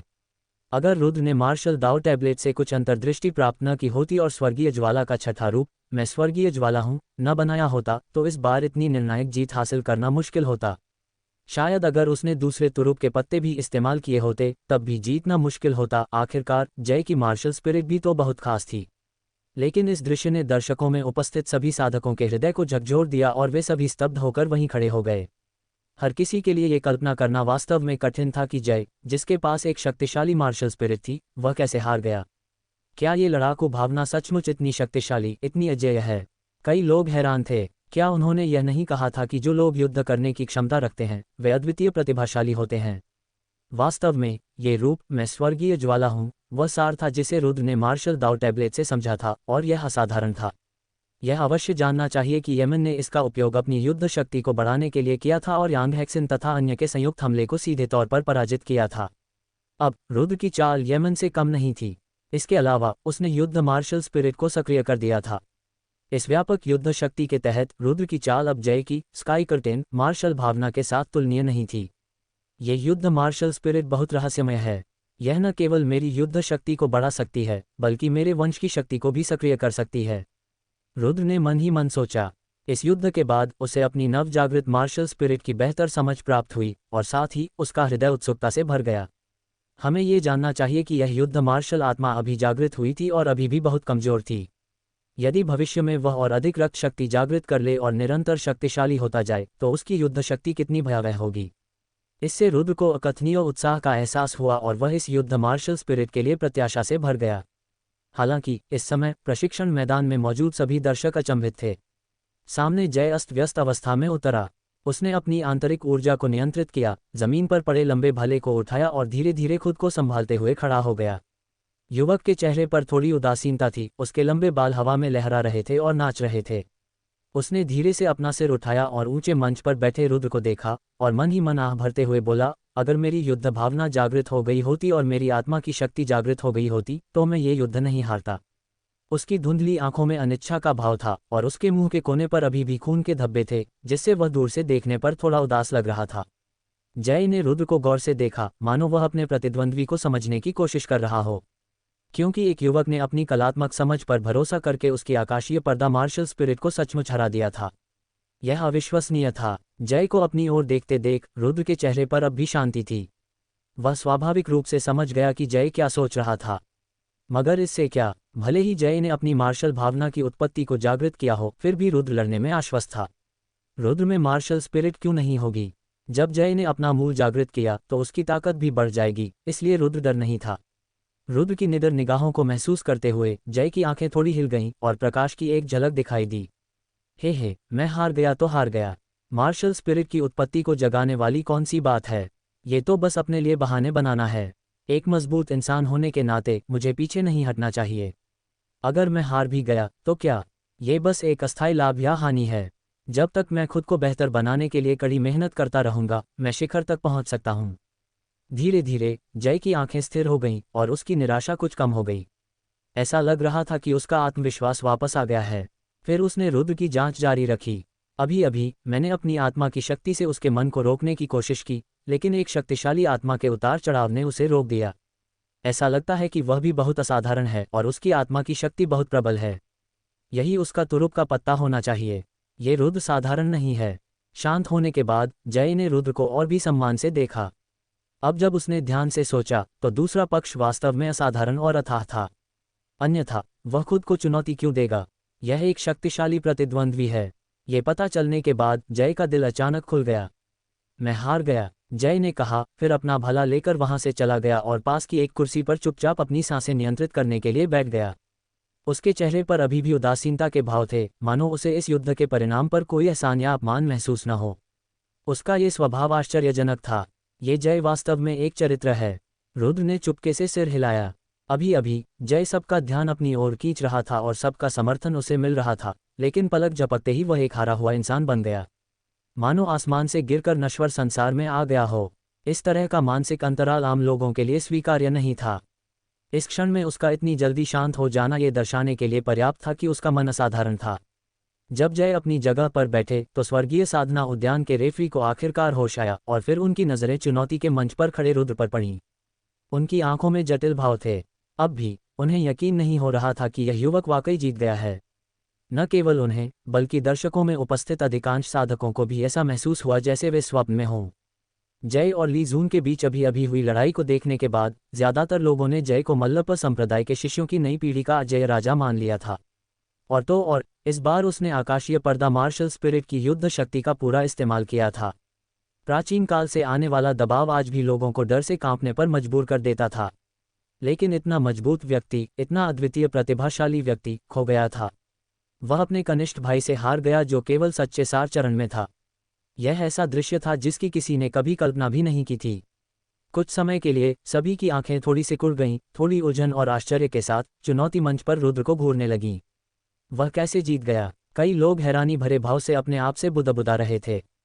क्या यह उस कलात्मक अवधारणा पर निर्भर है? कुछ लोगों को संदेह था। कलात्मक अवधारणाएं बहुत ही अलौकिक और अमूर्त थीं। हालांकि बहुत से लोगों ने इसके बारे में सुना था लेकिन उन्हें इसकी स्पष्ट समझ नहीं थी। अभी अभी उसके शरीर से एक शक्तिशाली युद्ध भावना अचानक फूट पड़ी। क्या ये युद्ध की मंशा थी जो उसने समझी थी या उसके वंश की शक्ति? ऊंचे मंच पर जहां प्रत्येक शिखर के वरिष्ठ बैठे थे, मूल कोर क्षेत्र के कई साधकों ने भौहें चढ़ाईं और वृद्धकाओं को संदेह की दृष्टि से देखा। यहां तक कि दीन जियांग की आंखें भी सिकुड़ी हुई थीं और वह विचारमग्न दिख रहे थे। ये शक्ति बहुत रहस्यमय है। एल्डकाओ की बूढ़ी आंखें सिकुड़ गईं और उनमें एक तेज रोशनी टिमटिमा उठी। जब उन्होंने सामने चुनौती मंच पर खड़े युवक की ओर देखा तो उनका चेहरा उत्सुकता से भर गया। ऐसा लग रहा था कि वे इस युवक को बहुत महत्व देते हैं, लेकिन उन्होंने ज्यादा कुछ नहीं कहा। बहुत रहस्यमय। इस अस्पष्ट उत्तर से प्रत्येक चोटी के बुजुर्गों के माथे पर बल पड़ गए। आपको और कुछ पूछने की जरूरत नहीं है, दीन काओ ने कहा। हमारे मल्लप्पा संप्रदाय के लिए ऐसी प्रतिभा का होना एक दुर्लभ आशीर्वाद है। हमें उसे अच्छी तरह से विकसित करना चाहिए। हे, शायद ये युवक भविष्य में अन्य संप्रदायों की प्रतिभाओं को परखने और संतुलित करने का तुरुप का पत्ता बन जाएगा। मुझे आश्चर्य है कि तब कैसी स्थिति होगी। क्या वह अन्य संप्रदायों की प्रतिभाओं की भी जांच और संतुलन कर सकता है? ये सुनकर कुछ बुजुर्गों ने इसे अस्वीकार कर दिया। ये जानना आवश्यक है कि दक्षिणी सीमांत के 5 प्रमुख संप्रदायों में अनेक प्रतिभावान लोग थे तथा उनमें अनेक असाधारण एवं प्रतिभाशाली व्यक्ति भी थे। विशेष रूप से दक्षिण सागर तलवार संप्रदाय, उनमें से कुछ प्रतिभाशाली थे जिनकी तलवार कौशल शानदार और उत्कृष्ट थे। एल्डकाओ ने ज्यादा कुछ नहीं कहा, बस हल्के से मुस्कुराए। अभी अभी जो लड़ाई का इरादा था वह वंश से और मार्शल स्पिरिट से भी उत्पन्न हुआ लग रहा था। दीन जियांग ने बगल में बैठकर सोचा, अगर यह सचमुच मार्शल स्पिरिट की शक्ति है तो क्या इसका मतलब है कि रुद्र में एक से ज्यादा मार्शल स्पिरिट हैं? क्या वह दोहरी मार्शल स्पिरिट का इस्तेमाल कर रहा है और अपनी ताकत छुपा रहा है? ये सोचते ही उसका दिल धड़क उठा और फिर एक अजीब सी उत्तेजना की भावना उमड़ पड़ी। हालांकि वह कुछ नहीं बोला और उसने बूढ़े दीन का मतलब भी समझ लिया। यदि रुद्र के पास वास्तव में दोहरी मार्शल आत्माएं होती तो वह बहुत प्रतिभाशाली और असाधारण होता और यह आसानी से अन्य संप्रदायों की ईर्ष्या को आकर्षित करता और परेशानी का कारण बनता। इसलिए अब इसका प्रचार करना उचित नहीं था। रेफरी, क्या अब आप नतीजा बता सकते हैं? रुद्र चैलेंज स्टेज पर खड़ा रेफरी के नतीजे का इंतजार कर रहा था, लेकिन उसे काफी देर तक कोई आवाज सुनाई नहीं दी। जब उसने गौर से देखा तो वह आदमी उसे बड़ी बड़ी आंखों से घूर रहा था। इस नज़र ने रुद्र को ठंड का एहसास कराया। क्या इस बूढ़े आदमी को किसी तरह की बुरी लत है? ये सोचकर वह कांप उठा और मन ही मन सोचने लगा, मुझे इसमें कोई दिलचस्पी नहीं है। वह कांप उठा और अपना मूड खराब होने से बचाने के लिए जल्दी से दूसरी तरफ देखने लगा। ये बच्चा मुझे कैसी नज़रों से देख रहा है? तभी रेफरी की नज़रें घूम गईं और वो सदमे और शक से जाग गया। रुद्र को अपनी तरफ हिकारत भरी नज़रों से देखते देख रेफरी ने बार बार आंखें घुमाईं और मन ही मन बुदबुदाया, मैं घोषणा करता हूं कि नए साधना उद्यान के शिष्य रुद्र ने सफलतापूर्वक चुनौती दी है और स्वर्गीय साधना उद्यान के सर्वोच्च श्रेणी के शिष्य बन गए हैं। निर्णायक ने अपनी अभिव्यक्ति सीधी की, फिर उसकी नज़र चारों ओर घूम गई और उसकी धीमी आवाज़ शून्य को हिला देने वाली गड़गड़ाहट जैसी थी। ध्वनि तरंगें सभी के कानों में प्रवेश कर गईं। रुद्र प्रथम है। यह आवाज़ सुनकर सभी लोग थोड़ा स्तब्ध रह गए, फिर उन्होंने इस तथ्य को पूरी तरह स्वीकार कर लिया। इसके बाद इस प्रशिक्षण स्थल पर भी चीख पुकार और हंगामा मच गया। रुद्र, वरिष्ठ भाई जियो बहुत बढ़िया हैं। वरिष्ठ भाई शियाओ महान हैं। कुछ शिष्य जिनके रुद्र के साथ अच्छे संबंध थे सबसे पहले उनके लिए खुशी से जयकार करने लगे। इनमें यान जेन, यान मो, युआन मिंग आदि शामिल थे। देखो, रुद्र ने प्रथम स्थान जीता है, वह हमारे फेंग्युए राज्य से है। फेंग्युए राज्य के उन शिष्यों ने भी कहा। हालांकि उनका रुद्र के साथ कोई करीबी रिश्ता नहीं था, फिर भी वे खुश थे। यह एक सम्मान की बात थी और इस बात से उत्साहित होना चाहिए। कृपया मुझे अपने मासिक वोट दें। नई किताब को सभी के समर्थन की ज़रूरत है। मासिक वोटों से ही इस बूढ़े शैतान को और भी ज़्यादा प्रेरणा मिलेगी। वाह, मासिक वोट तो बहुत ही घटिया हैं। रुद्र सचमुच अद्भुत है। हाँ, ऊर्जा प्रवाह स्तर के मध्य चरण में होने के बावजूद वह वास्तव में स्वर्गीय प्रतिभा प्रांगण से जय को हराने में कामयाब रहा। उनकी प्रतिभा अद्भुत है। उन्होंने जिस कलात्मक अवधारणा को समझा है वह अत्यंत रहस्यमय है, जिससे लोगों को एक अलौकिक शून्यता का एहसास होता है। हाँ, बिल्कुल सही, खासकर उसकी लड़ाकू भावना। इसने मुझे सचमुच डराया। प्रशिक्षण मैदान में एक के बाद एक कई आवाज़ें गूंज रही थीं। नए प्रतिभा प्रांगण के शिष्य स्वर्गीय प्रतिभा प्रांगण के शिष्यों से 3 महीने बाद शामिल हुए। रुद्र के लिए उनसे आगे निकलना और उनसे आगे निकलना बेहद मुश्किल है। उसे नंबर 1 होना चाहिए। धीरे धीरे सभी ने इस नए सितारे को स्वीकार और समर्थन करना शुरू कर दिया। इस माहौल में कई लोग उसकी खूबियों के बारे में सोचने लगे और धीरे धीरे जय को भूल गए। विजेता हमेशा असीम गौरव का आनंद लेगा और सभी के ध्यान का केंद्र बनेगा। वरिष्ठ भाई जियाओ वास्तव में प्रभावशाली हैं। संबा बहुत खुश दिखते हुए ईमानदारी से मुस्कुराया। वरिष्ठ भाई जियाओ की प्रतिभा असाधारण है। हम अपने जीवन काल में कभी भी उनकी बराबरी नहीं कर पाएंगे। प्रेम भावुक होकर बुदबुदाया। वे एक ही समय में शामिल हुए, एक साथ परीक्षणों में भाग लिया और रास्ते में रुद्र के चमत्कार को देखा। अब रुद्र को जय को हराते हुए देखकर प्रेम अब इस प्रतिभा का वर्णन करने के लिए अपनी भावनाओं का उपयोग नहीं कर सकता था। हे, पकड़ने की क्या ज़रूरत है, हमें बस सीनियर भाई जियाओ के पीछे चलना है। संबा ईमानदारी से मुस्कुराया, उसकी आंखें साफ थीं। पास में खड़े पायल ने भी राहत की सांस ली। वह भी चिंतित थी, लेकिन उसने उम्मीद नहीं की थी कि रुद्र इतने मजबूत प्रतिद्वंद्वी का सामना करते हुए भी अपनी ताकत के आधार पर जीतने में सक्षम होगा। ये युवक अधिकाधिक अथाह होता जा रहा था।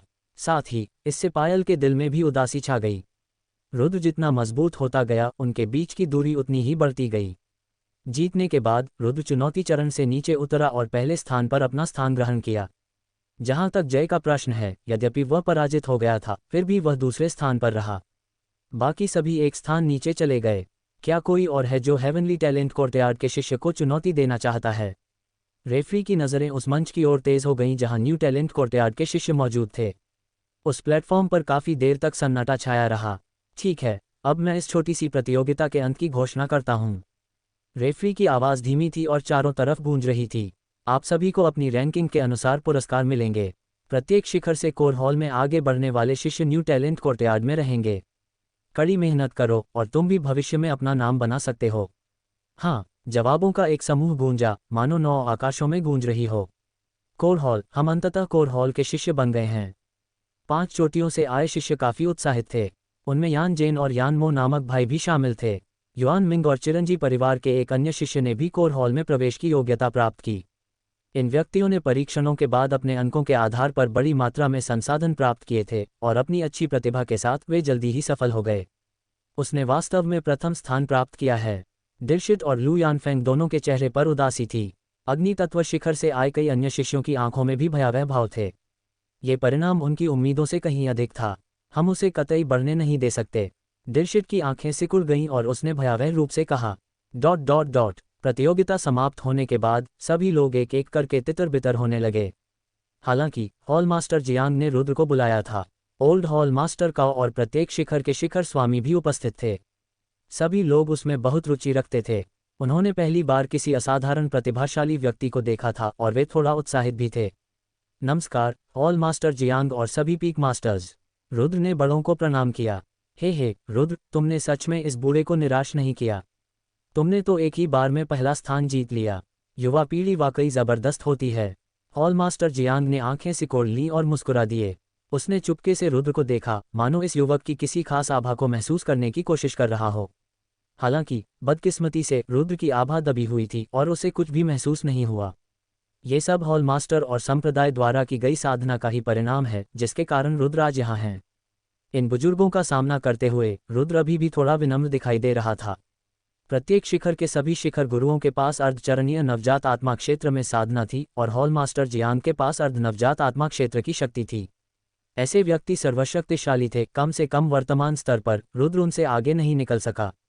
तुम्हें विनम्र होने की जरूरत नहीं है। अगर तुम्हारे पास पर्याप्त ताकत नहीं होती तो तुम आज यहाँ कैसे पहुँच पाते? हॉल मास्टर जियांग मुस्कुराए। यही सब है जिसके आप हकदार हैं। ये सही है। ऐसे प्रतिभाशाली व्यक्ति के लिए हमारा स्वर्गीय युआन संप्रदाय स्वाभाविक रूप से उसे विकसित करने में कोई कसर नहीं छोड़ेगा। आसपास के कई शीर्षस्थ गुरुओं ने भी बार बार सिर हिलाया। इस युवक में असाधारण प्रतिभा है, उसने बड़ी ताकत से प्रथम स्थान प्राप्त किया है। न तो अहंकारी है और न ही उतावला, बल्कि अपने मूल हृदय को बनाए रखता है। वह भविष्य में अवश्य ही एक शक्तिशाली व्यक्ति बनेगा। इस बार तुमने प्रथम स्थान प्राप्त किया है और संप्रदाय की सर्वोच्च साधना का विषय बनोगे। अचानक हॉल मास्टर जियांग गंभीर भाव से बोले, मैंने इन 5 शिखर गुरुओं से इस पर चर्चा की है। जब तक तुम्हें इसकी आवश्यकता होगी, धातु, काष्ठ, जल, अग्नि और पृथ्वी, इन 5 शिखरों की विरासत तुम्हारे लिए खोली जा सकती है। 5 चोटियों की विरासत। रुद्र की आंखें चमक उठीं और वह तुरंत दिलचस्पी लेने लगा। कोर हॉल में मार्शल डाउ लिगेसी क्लिफ में प्रवेश करने के बाद वह इस तथाकथित विरासत के लिए प्रत्याशा से भरा था। यदि वह इससे कुछ लाभ प्राप्त कर सके तो ये 10 वर्षों की कठिन साधना से बेहतर होगा। यह एक दुर्लभ अवसर था। इसीलिए रुद्र ने अभी कहा कि सब कुछ संप्रदाय की साधना के कारण था।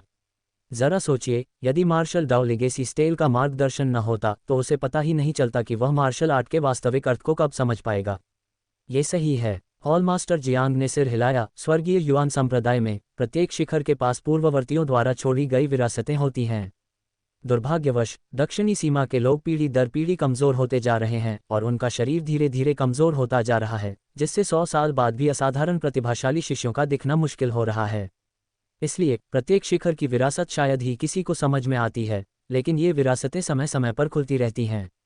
अंदर किस तरह की विरासत है? रुद्र ने उत्सुकता से पूछा।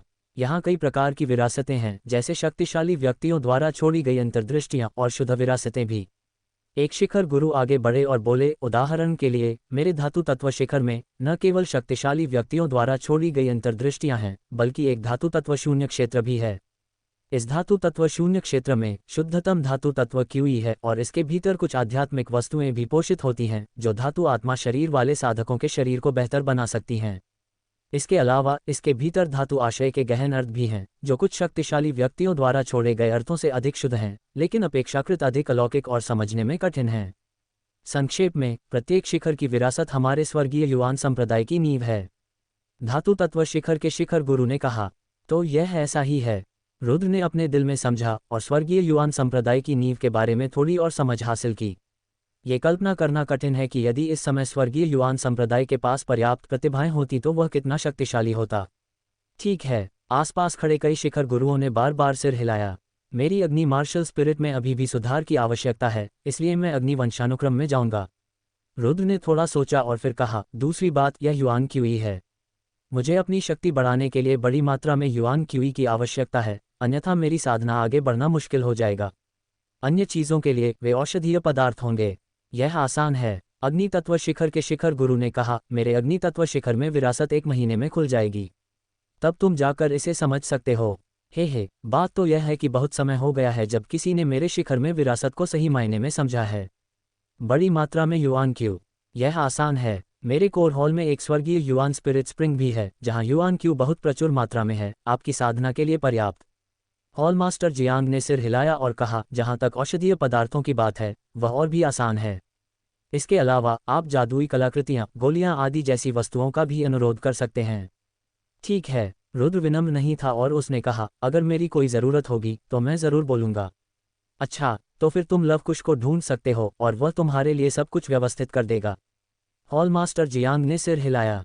ठीक है। रुद्र काफी खुश था। ओल्ड हॉल मास्टर काओ, जो पास में ही खड़ा था, कुछ नहीं बोला था, लेकिन चुपचाप रुद्र को देख रहा था। ऐसा प्रतीत हो रहा था कि वह रुद्र की आभा को महसूस कर रहा था। चूंकि अग्नि तत्व शिखर की विरासत अभी तक नहीं खुली है, इसलिए आप पहले कुछ समय के लिए कोर हॉल में स्वर्गीय युआन आत्मा वसंत में साधना कर सकते हैं। हॉल मास्टर जियांग ने कहा। हालांकि रुद्र की युद्ध शक्ति असाधारण थी, फिर भी उसकी साधना का स्तर थोड़ा कम था और उसे जल्द से जल्द सुधारना होगा। केवल कोर फॉर्मेशन क्षेत्र में प्रवेश करके और अपने क्षेत्र में निरंतर सुधार करके ही स्वर्ग और पृथ्वी के बारे में व्यक्ति की समझ बढ़ सकती है। तभी कोई मार्शल आर्ट के वास्तविक अर्थ को बेहतर ढंग से समझ सकता है और शिखर तक पहुंच सकता है। ये बहुत अच्छा होगा। ये सुनकर रुद्र खुश हो गया। उसने पहले भी महसूस किया था कि उसके सार संग्रह समूह द्वारा एकत्रित युआन क्यूई पर्याप्त नहीं थी और वह लंबे समय से स्थान बदलना चाहता था। उन्होंने लवकुश को ये कहते सुना था कि मुख्य शिखर पर ऐसा स्थान है, लेकिन उन्हें उम्मीद नहीं थी कि कोर हॉल में भी ऐसा स्थान होगा जिससे उन्हें कुछ परेशानी से बचाव मिला। पहले तुम 2 दिन आराम करो और फिर लवकुश को तुम्हें वहां ले जाने दो, हॉल मास्टर जियांग ने कहा। इस समय रुद्र अभी अभी मार्शल दाओ लिगेसी स्टेल से बाहर आया था और उसे स्वयं पर अधिक दबाव नहीं डालना चाहिए, अन्यथा यह उसकी साधना के लिए लाभदायक नहीं होगा। रुद्र ने हल्के से सिर हिलाया। उसे भी लगा कि उसे कई बातें ठीक से पचाने की ज़रूरत है, क्योंकि अभी अभी हुई लड़ाई के बाद लड़ने की भावना के बारे में उसकी समझ और अधिक तीव्र हो गई थी और उसे पहले इसे स्थिर करने की आवश्यकता थी। तियानलोंग, पहले रुद्र को वापस ले जाओ, हॉल मास्टर जियांग ने कहा। हाँ। लवकुश आगे बढ़ा, फिर अपनी जादुई तलवार बुलाई और रुद्र के साथ न्यू टैलेंट पीक की ओर उड़ चला। इस समय मूल्यांकन में भाग लेने वाले सभी पथों के शिष्य पहले ही एक के बाद एक अपने अपने शिखर पर लौट चुके थे। न्यू टैलेंट कोर्टयार्ड में कुछ नए प्रवेशित शिष्यों की भी व्यवस्था की गई थी। जूनियर भाई जियाओ, मैं 2 दिन में तुम्हें लेने आऊँगा। रुद्र को न्यू टैलेंट पीक पर ले जाने के बाद लवकुश ने विदा ली। रुद्र ने अपनी हथेलियां फैलाईं और फिर न्यू टैलेंट कोर्टयार्ड की ओर चल दिया।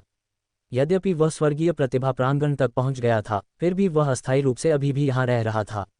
9वें स्तर के सार संग्रह समूह का प्रभाव भी ऐसा ही था, इसलिए उसे हिलने डुलने की कोई आवश्यकता नहीं थी, क्योंकि अब उसके पास सर्वोत्तम संसाधन थे।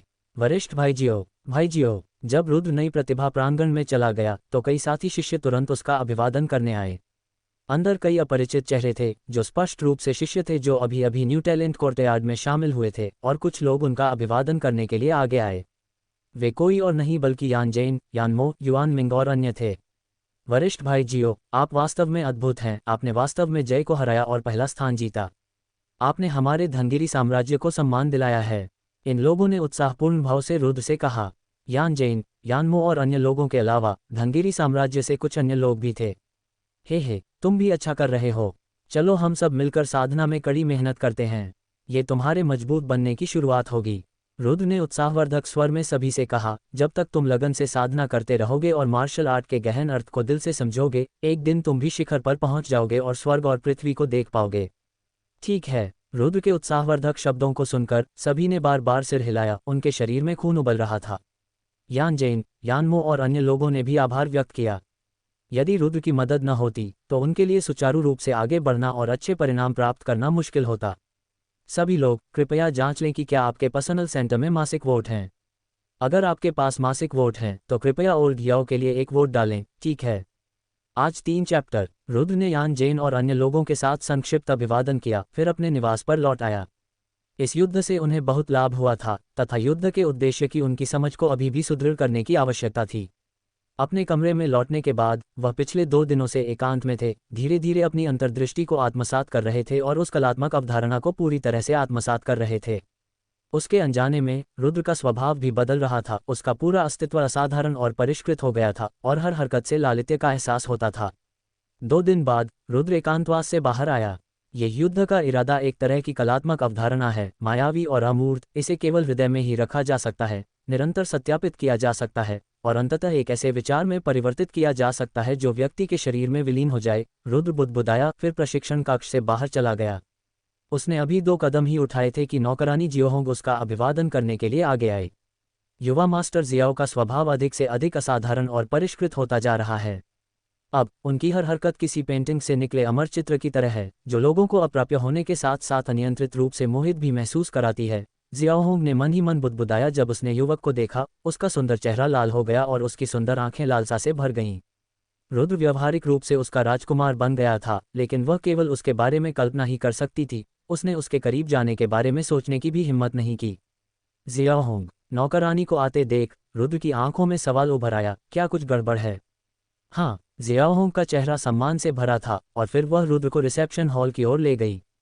अब इस लड़की के मन में रुद्र के प्रति सम्मान उसके दिल की गहराइयों से आया, क्योंकि उन्होंने रुद्र द्वारा जय को हराने की उपलब्धि के बारे में भी जान लिया था।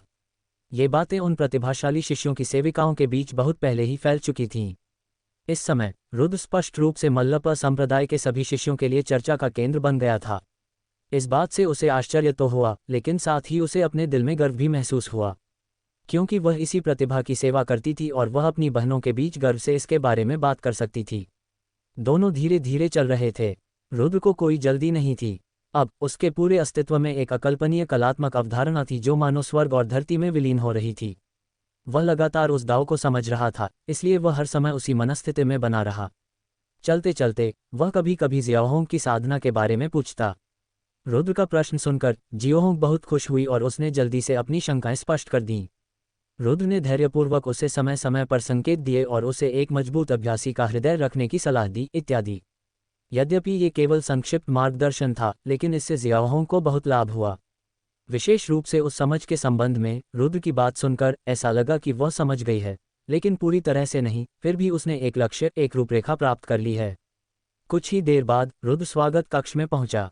हाँ, जूनियर भाई जियो, आप एकांत से बाहर आ गए हैं। रुद्र को आते देख लवकुश, जो चुपचाप इंतजार कर रहा था, चेहरे पर मुस्कान लिए खड़ा हो गया। हालांकि जब उसने रुद्र के स्वभाव को महसूस किया तो उसका दिल थोड़ा हिल गया। ऐसा लगता है कि उसने पिछले 2 दिनों में बहुत प्रगति की है। हाँ, लवकुश ने सिर हिलाया और कहा, वह त्यानयुवान आध्यात्मिक झरना मूल शिराओं से जुड़ा है और मूल ऊर्जा अत्यंत समृद्ध है। इसके भीतर एक संरचना भी है जो मूल ऊर्जा को आकर्षित करती है। यह आपके लिए 1 महीने से अधिक समय तक साधना करने के लिए पर्याप्त होनी चाहिए। इस तरह आप अब से ठीक 1 महीने बाद अग्नि मूल शिखर की विरासत भूमि पर जा सकते हैं। 1 महीने तक खेती करने के लिए पर्याप्त है। रुद्र ने भौहें उठाईं और मन ही मन सोचा, मुझे आशा है कि ऐसा ही होगा। वह बहुत ज्यादा खाता था और उसे जिस मूल ऊर्जा की आवश्यकता थी, वह सामान्य लोगों की आवश्यकता से कहीं अधिक थी। ये पर्वत शिखर के भीतर एक छोटी सी धारा थी, जहां धुंध छाई हुई थी और समृद्ध उद्गम ऊर्जा ने शून्य को भर दिया था, जो अन्य स्थानों की तुलना में कहीं अधिक सघन था। यहां पहुंचकर रुद्र की आंखों में खुशी के कुछ संकेत दिखाई दिए। इस खजाने की जमीन के साथ उसे अपनी सीमाओं को तोड़ने में सक्षम होना चाहिए, है ना? दोनों एक छोटी सी नदी के किनारे उतरे। आसपास का इलाका फूलों और पौधों से भरा हुआ था और उनके सामने लताओं से ढकी एक पहाड़ी दीवार थी। चारों ओर देखने पर यहाँ अनेक आध्यात्मिक घासें और आध्यात्मिक औषधियाँ दिखाई देती हैं, जो सभी इस मूल ऊर्जा द्वारा पोषित हैं। ये वास्तव में एक अच्छी जगह है। रुद्र ने थोड़ा सिर हिलाया और लवकुश के पीछे छोटी सी धारा के किनारे पहाड़ी की दीवार तक चला गया। पहाड़ की दीवार से नीचे लटकती लताओं के बीच एक पत्थर की गुफा थी, जो एक प्रतिबंध से बंद थी, जिससे एक अस्पष्ट उतार चढ़ाव निकलता था। ये वास्तव में कोरहॉल में त्यानयुवान आध्यात्मिक झरने का स्थान था। लवकुश ने एक टोकन पकड़ा और प्रतिबंध खोल दिया। जब प्रतिबंध खोला गया तो अंदर से समृद्ध मूल ऊर्जा का एक उछाल आया, जिससे लोग अनायास ही कांपने लगे। बहुत ताजगी भरी। रुद्र ने मूल ऊर्जा की 2 गहरी सांसें लीं, जिससे उसका मूड उज्ज्वल हो गया और उसके रोम छिद्र खुल गए। अंदर की मूल ऊर्जा अन्य स्थानों की तुलना में स्पष्ट रूप से अधिक समृद्ध और शुद्ध थी। जूनियर भाई जियो, अंदर चलो, लवकुश ने मुस्कुराते हुए कहा, मैं 1 महीने में तुम्हें फायर ओरिजिन पीक पर ले जाने आऊंगा। तो मैं वरिष्ठ भाई झांक को परेशान करूंगा। रुद्र ने अपनी हथेलियां फैलाईं, फिर आगे बढ़ा और गुफा की ओर चला गया। जैसे ही रुद्र अंदर गया, उसे ऐसा लगा जैसे वह मूल ऊर्जा की दुनिया में प्रवेश कर गया हो। अंदर की मूल ऊर्जा सचमुच बहुत समृद्ध थी। यह ऊर्जा संग्रहण संरचना का स्थान भी नहीं था, लेकिन यह उसके स्तर 9 के ऊर्जा संग्रहण संरचना द्वारा खींची गई मूल ऊर्जा से पहले से ही अधिक समृद्ध थी। इस पत्थर की गुफा में प्रवेश करने के बाद ही रुद्र को समझ आया कि लवकुश ने क्यों कहा था कि अंदर की मूल ऊर्जा उसकी साधना के लिए पर्याप्त है। पत्थर की गुफा के अंदर का रास्ता लगातार नीचे की ओर जाता था, जो पहाड़ के अंदरूनी हिस्से से जुड़ा हुआ प्रतीत होता था। रास्ते में खुदाई के स्पष्ट निशान दिखाई दे रहे थे। ये स्पष्ट था कि यह प्रतिबंधित क्षेत्र पत्थर की गुफा की नींव पर बनाया गया था। 1000 मीटर नीचे उतरने के बाद रुद्र अंततः एक विशाल गुफा में पहुंचा। ये स्थान मूल ऊर्जा से पूरी तरह घिरा हुआ था। गुफा के केंद्र में एक पत्थर का चबूतरा बना हुआ था, जो स्वर्ग और पृथ्वी की आध्यात्मिक ऊर्जा को अपनी ओर खींच रहा था। आगे देखने पर पता चला कि पत्थर के चबूतरे के सामने एक विशाल उद्गम तालाब था। मूल ऊर्जा उमड़ी और मूल कुंड पर लुढ़की, मानो धुंध घूम रही हो और गुड़गुड़ाहट जैसी आवाजें आ रही हों। दृश्य बहुत ही शानदार था। यह मूल आध्यात्मिक झरना है। रुद्र का दिल थोड़ा कांप उठा और साथ ही उसके दिल में खुशी की लहर उमड़ पड़ी। यह मूल ऊर्जा बाढ़ या भयानक लहर के समान विशाल थी, जो सामान्य मूल शिराओं से पूरी तरह अतुलनीय थी। यहाँ साधना का अर्थ था लगभग अक्षय मूल ऊर्जा का होना। चूंकि यह मूल झरना मल्लप संप्रदाय की संपूर्ण मूल शिरा से जुड़ा था, यह एक बड़ी नदी के जलद्वार की तरह था, जो नदी से निरंतर पानी खींच सकता था। मल्लप संप्रदाय की मूल शिरा हजारों प्रतिभाओं को साधना प्रदान कर सकती थी, तो ये रुद्र को संतुष्ट कैसे नहीं कर सकती थी। इस मूल आध्यात्मिक झरने की असाधारण प्रकृति को देखने के बाद रुद्र ने संकोच नहीं किया और तुरंत ऊर्जा एकत्र करने वाले मंच पर कदम रखा। रुद्र संरचना के भीतर पालथी मारकर बैठ गया, जिससे स्वर्ग निगलने की कला सक्रिय हो गई और उसने आसपास की मूल ऊर्जा को तेजी से अवशोषित करना शुरू कर दिया। वाह, जैसे जैसे तकनीक आगे बढ़ी, सभी दिशाओं से स्वर्ग और पृथ्वी की मूल ऊर्जा खींची गई, जैसे ऊर्जा ड्रैगन की धाराएं रुद्र के शरीर में समा गईं। इस मूल ऊर्जा की पुनःपूर्ति के साथ रुद्र की साधना स्पष्ट रूप से आसमान छू रही थी। 5 दिन बाद रुद्र मध्य चरण ऊर्जा प्रवाह स्तर की महान पूर्णता से सीधे मध्य चरण ऊर्जा प्रवाह स्तर के शिखर तक आगे बढ़ गया। अब बस अंतिम चरण के ऊर्जा प्रवाह स्तर पर आक्रमण करना बाकी है। रुद्र का हृदय खुशी से भर गया। मुझे पता था कि तुम बाहर आओगे। एज्योर ट्री मार्शल सोल को निकलते देख रुद्र का चेहरा शांत था, मानो वह लंबे समय से इसका आदी हो। मार्शल आत्मा कांप उठी, एक भिनभिनाहट सी ध्वनि निकली, मानो कह रही हो कि उसे स्वर्ग और पृथ्वी की उत्पत्ति की बड़ी मात्रा में ऊर्जा की आवश्यकता है। रुद्र ने बेबसी से अपने कंधे उचका दिए, लेकिन अगले ही पल उसका दिल खुशी से भर गया, क्योंकि इस समय मार्शल आत्मा स्वर्ग और पृथ्वी की मूल ऊर्जा को अकेले ही अवशोषित कर रही थी और सीधे लूटने के लिए उसके दानत्यन में छेद नहीं कर रही थी। इस प्रकार जब तक पर्याप्त मूल ऊर्जा थी, वे इसे एक साथ अवशोषित कर सकते थे। यह मूल आध्यात्मिक वसंत स्पष्ट रूप से रुद्र और एज्योर ट्री मार्शल सोल दोनों को एक साथ अवशोषित कर सकता है। उसके शरीर में ली गई समृद्ध ऊर्जा लगातार सच्चे सार में परिवर्तित हो रही थी, जिससे उसकी शक्ति बढ़ रही थी। उसी समय रुद्र स्पष्ट रूप से एज्योर ट्री मार्शल सोल के सुधार को महसूस कर सकता था। जब से इसने ब्लैक क्लाउड गुफा में रक्त नेत्र वाले निचले बार ड्रैगन की आत्मा का एक अंश निगल लिया था, तब से यह मार्शल आत्मा मौन हो गई थी और इन आत्मिक शक्तियों को पचा रही थी। अब 2 महीने बाद ये आत्मिक शक्तियां पूरी तरह से परिष्कृत हो गई थीं, और इस मार्शल आत्मा में भी एक अदृश्य परिवर्तन आया। वह चेतना और आभा थी। रुद्र स्पष्ट रूप से मार्शल आत्मा की चेतना को मजबूत होते हुए महसूस कर सकता था, और एक नई चेतना शरीर का जन्म होने वाला था। हालांकि अभी भी कुछ कमी थी। रुद्र के अनुमान के अनुसार शायद इसके लिए तब तक इंतजार करना होगा जब तक वह कोर फॉर्मेशन क्षेत्र में प्रवेश नहीं कर लेता और मार्शल सोल के मूल को पूरी तरह से जागृत नहीं कर लेता, तभी यह वास्तव में रूपांतरित हो सकेगा। इसके बाद उन्होंने मूल ऊर्जा को अवशोषित करने के लिए स्वर्ग निगलने की कला को पूरी तरह प्रसारित किया। अनजाने में ही 10 दिन और बीत गए। रुद्र को लगा कि उसके शरीर में सच्चा सार पूर्ण हो गया है और अब वह अंतिम अवस्था वाले ऊर्जा प्रवाह स्तर पर आक्रमण कर सकता है। इस पर हमला करने का समय आ गया है। रुद्र की आंखें सिकुड़ गईं और उसने अपने शरीर के भीतर मेरिडियन अवरोध को देखा।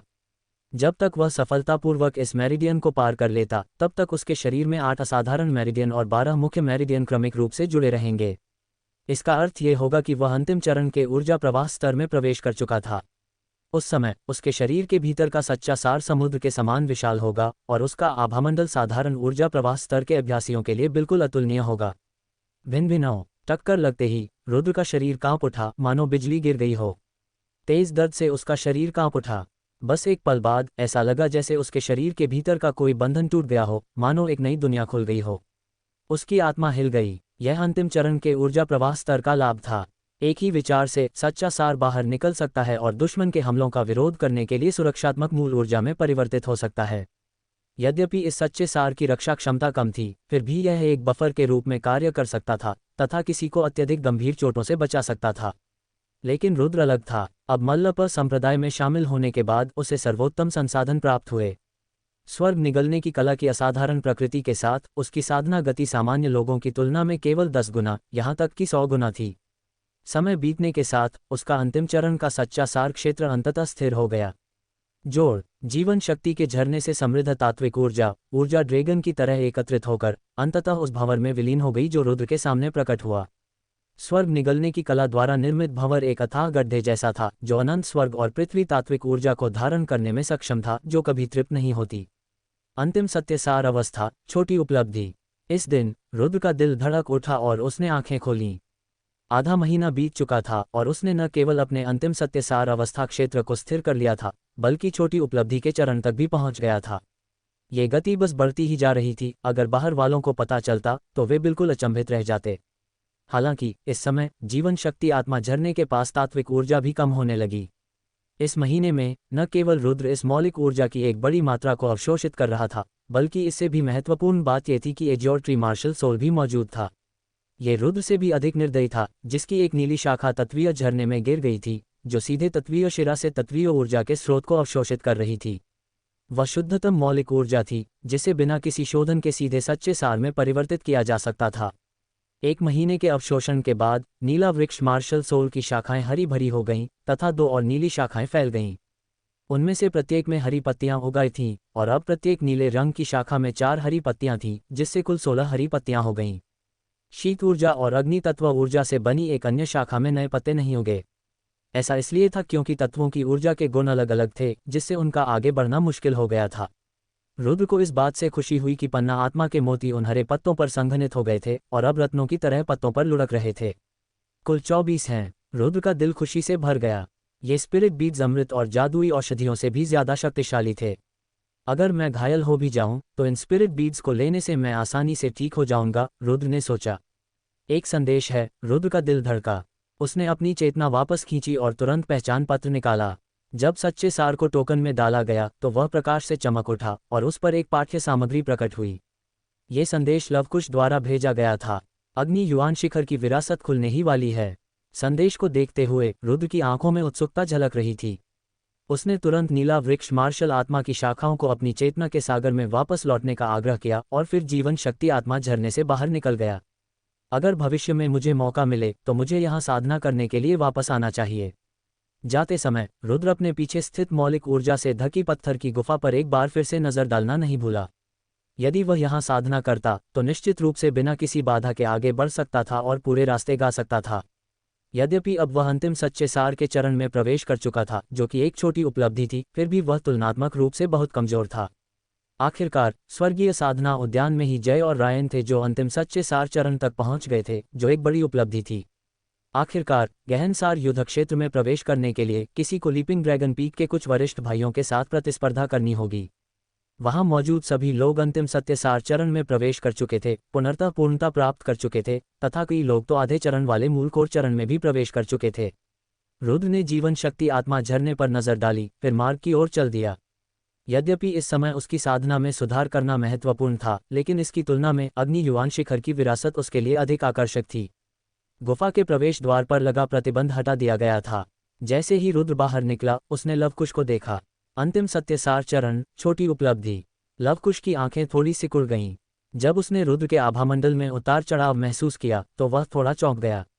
अभी केवल 1 महीना ही बीता था, फिर भी कनिष्ठ भाई जियाओ मध्य सत्य सार चरण, बड़ी उपलब्धि से अंतिम चरण, छोटी उपलब्धि तक पहुंच गया था।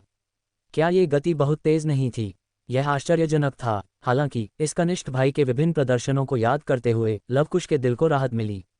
वरिष्ठ भाई झांग, अग्नि युआन शिखर की विरासत कब खुलेगी? रुद्र ने पूछा। यह आज खुलेगा। मैं विशेष रूप से आपको लेने आया हूं, लवकुश ने कहा। आज? रुद्र का दिल धड़क उठा। ये भी अच्छा है। उनके लिए तैयारी करने के लिए ज्यादा कुछ नहीं था, इसलिए जल्दी शुरुआत करना ठीक था। फिर लवकुश ने अपनी धर्म तलवार को सक्रिय किया और रुद्र को लेकर फायर युआन पीक की ओर भाग गया। यह अग्नि युआन शिखर विरासत हर 2 साल में एक बार खुलती है, एक दुर्लभ अवसर। इस बार अग्नि युआन शिखर से 6 लोगों ने प्रवेश करने का कोटा प्राप्त किया है, जिससे आपके सहित कुल 7 लोग हो गए हैं। लवकुश ने रुद्र को इस विरासत के मामलों के बारे में समझाया क्योंकि वे अग्नि युआन शिखर की ओर भाग गए। 7 लोग। रुद्र की भौहें तन गईं। लगता है पिछली बार जैसा ही है। ये सही है, लवकुश मुस्कुराया। लेकिन छोटे भाई जियाओ, आपके पास एक निर्दोष अग्नि मार्शल आत्मा है, इसलिए आपकी संभावनाएं ज्यादा होनी चाहिए।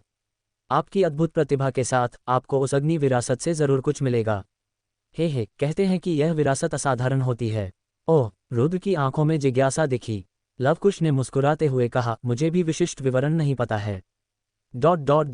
Fire yuan peak core hall से ज्यादा दूर नहीं, लेकिन ये पर्वत शिखर बिल्कुल अनोखा लग रहा था।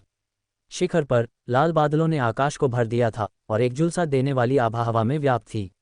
वह उतार चढ़ाव डराने वाला था। यह एक अग्निवेग था जो सब कुछ भस्म कर सकता था, यहाँ तक कि शिखर पर स्थित शून्य को भी कांपने पर मजबूर कर सकता था।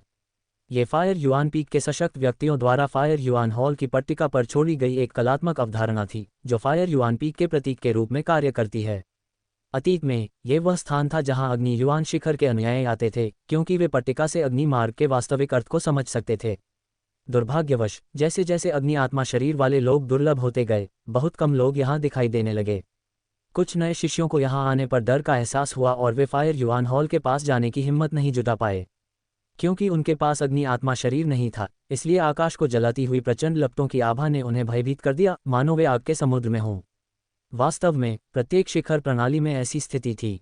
उदाहरण के लिए मेटल पीक प्रणाली, जिसमें एक सुनहरी रोशनी आसमान में ऊपर की ओर उठती थी, एक तेज ब्लेड की तरह जो आकाश को चीर सकती थी, जिससे लोगों को ठंड का एहसास होता था। वुड पीक में हरियाली खिली हुई थी, जो जीवन शक्ति से भरपूर थी। और इसी तरह मूलतः ये प्रत्येक शिखर का सार थे, लेकिन दुर्भाग्यवश आत्मिक शरीरों की कमी के कारण धीरे धीरे इनका उपयोग बंद हो गया। इसके कारण प्रत्येक शिखर अन्य चीजों की ओर झुकने लगा, जिससे तुच्छ चीजों के लिए मौलिक चीजों को त्यागने की प्रवृत्ति प्रदर्शित हुई। हालांकि ये भी एक असहाय तरीका था। इस समय फायर युआन हॉल के सामने एक ऊंचे मंच पर फायर युआन हॉल के हॉल मास्टर और कुछ प्रबंधक सभी वहां खड़े थे।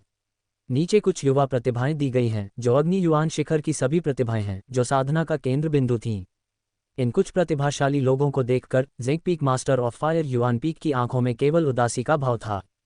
सैकड़ों साल पहले अग्नि युआन शिखर कितना गौरवशाली था। हर बार जब उत्तराधिकार खुलता था तो कम से कम दर्जनों शिष्य आत्मिक शरीर धारण करके वहां जाते थे, और ये चुने हुए प्रतिभाशाली लोग होते थे।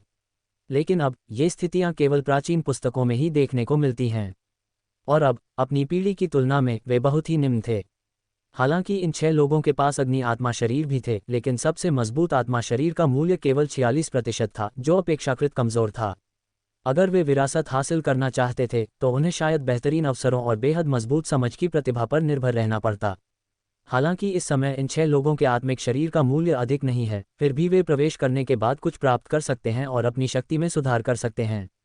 यदि उनमें से एक या दो को कुछ अंतर्दृष्टि प्राप्त हो जाती है तो इसे हमारे अग्नि युआन शिखर की विरासत की बर्बादी नहीं माना जाएगा। पास में खड़े एक बुजुर्ग ने हल्की सी मुस्कान के साथ कहा, यदि यहाँ कोई विरासत रखी गई हो लेकिन कोई उसका आनंद न ले सके तो ये सचमुच दुखद होगा। मुझे आशा है कि वे कुछ हासिल कर सकते हैं। ज़ेंग पीक मास्टर ने थोड़ा सिर हिलाया, लेकिन उसकी निगाह जानबूझकर या अनजाने में दूर के शून्य की ओर गई। उसकी आंखों में प्रत्याशा की एक झलक चमक रही थी, मानो वहां उसकी प्रत्याशा के लायक कुछ था। वे अभी तक क्यों नहीं आगे बढ़ रहे हैं? विरासत खुलने वाली है ना? नीचे बैठे 6 युवा भौहें चढ़ाकर आपस में बुदबुदा रहे थे। अग्नि युआन शिखर पर केवल अग्नि आत्मा शरीर वाले ये 6 प्रतिभाशाली लोग ही थे, तो फिर शिखर मास्टर उनके प्रस्थान में देरी क्यों कर रहा था? इन 6 लोगों में से केवल एक ही व्यक्ति शांत दिखाई दिया। ये व्यक्ति कोई और नहीं बल्कि DIRSHIT था। उसके पास अग्नि आत्मा शरीर था और वह इस बार अग्नि युआन शिखर विरासत में प्रवेश करने वाले उम्मीदवारों में से एक था। एक और व्यक्ति भी था, दिरशिट। हालांकि वह कियू यूफेंग से पहले संप्रदाय में शामिल हुआ था, फिर भी उसे यह विरासत प्राप्त करने का मौका मिला। वास्तव में फायर युआन पीक में शामिल होने का उनका कारण यही दिन था। आसपास खड़े कई बुजुर्ग भी अपनी आंखों में अजीब सी रोशनी लिए उस शून्य की ओर देख रहे थे। पहुंच गए। लवकुश रुद्र को लेकर शून्य में धीरे धीरे नीचे उतरा। उनकी आकृतियां हिलती हुई ऊंचे मंच पर उतरीं। नमस्कार पीक मास्टर ज़ेंग। लवकुश ने पीक मास्टर ज़ेंग को प्रणाम किया और कहा, जूनियर भाई जियाओ को लाया गया है। रुद्र पीक मास्टर ज़ेंग को प्रणाम करता है। रुद्र ने पीक मास्टर ज़ेंग को प्रणाम किया। उसने बस दूसरे प्रबंधकों की ओर अपनी मुट्ठियां हल्की सी भींचीं। कोर हॉल में स्वर्गीय खेती उद्यान के नंबर 1 प्रतिभाशाली व्यक्ति के रूप में उनकी स्थिति इन प्रबंधकों से कम नहीं थी। उन प्रबंधकों को इसकी कोई परवाह नहीं थी। रुद्र अब स्वर्गीय युआन संप्रदाय का एक प्रमुख साधना लक्ष्य था और उसका भविष्य असीम था। उसकी स्थिति अनजाने में ही दूसरों से कहीं ज्यादा बढ़ चुकी थी। अगर कुछ लोग अहंकारी होते तो शायद वे उन सर्वोच्च गुरुओं के आगे झुकते भी नहीं। वे इन प्रबंधकों को लगभग नजरअंदाज कर सकते थे। ये पहले से ही काफी अच्छा था कि रुद्र सम्मान के संकेत के रूप में अपनी मुट्ठियां उनसे भींच लेगा। हालांकि उनमें से एक व्यक्ति की आंखों में भयावह रोशनी टिमटिमा रही थी। ये व्यक्ति कोई और नहीं बल्कि कियू जोंग था, जिसने पहले भी रुद्र पर हमला किया था लेकिन स्वर्गीय राजधानी दूत द्वारा घायल कर दिया गया था। अब 5 महीने बाद उनकी चोटें काफी पहले ही ठीक हो चुकी थीं। रुद्र ने कियू जोंग की नजरों को लगभग नजरअंदाज कर दिया। उसे अब इन लोगों से डरने की जरूरत नहीं थी। ओरिजिनल कोर स्टेज स्टीवर्ड स्वर्गीय युआन संप्रदाय में एक मामूली पात्र था। यदि यह व्यक्ति कोई भी कदम उठाने की हिम्मत करता तो वह पूरी ताकत से जवाब दे सकता था। क्या ऐसा हो सकता है कि वे उसका इंतजार कर रहे थे? रुद्र को यहाँ आते देख नीचे खड़े कुछ युवा भी समझ गए। यद्यपि सभी को क्रोध आ रहा था, लेकिन रुद्र की निर्दोष फायर मार्शल सोल और कोर हॉल में उसके प्रदर्शन को याद करके वे केवल इसे स्वीकार कर सकते थे। ऐसी आश्चर्यजनक रूप से प्रतिभाशाली प्रतिभा वास्तव में विरासत के रहस्यों को समझने के लिए उनके अग्नि युआन शिखर पर आने के लिए योग्य थी। हे अब तुम आ ही गए हो तो चलो अब चलते हैं, पीक मास्टर ज़ेंग ने रुद्र को संक्षेप में देखने के बाद मुस्कुराते हुए कहा। उनके बड़े हाथ के एक झटके से एक प्रकाश की चमक ने मंच के नीचे मौजूद लोगों को घेर लिया और फायर युआन पीक के पीछे वाले पहाड़ की ओर भाग गई।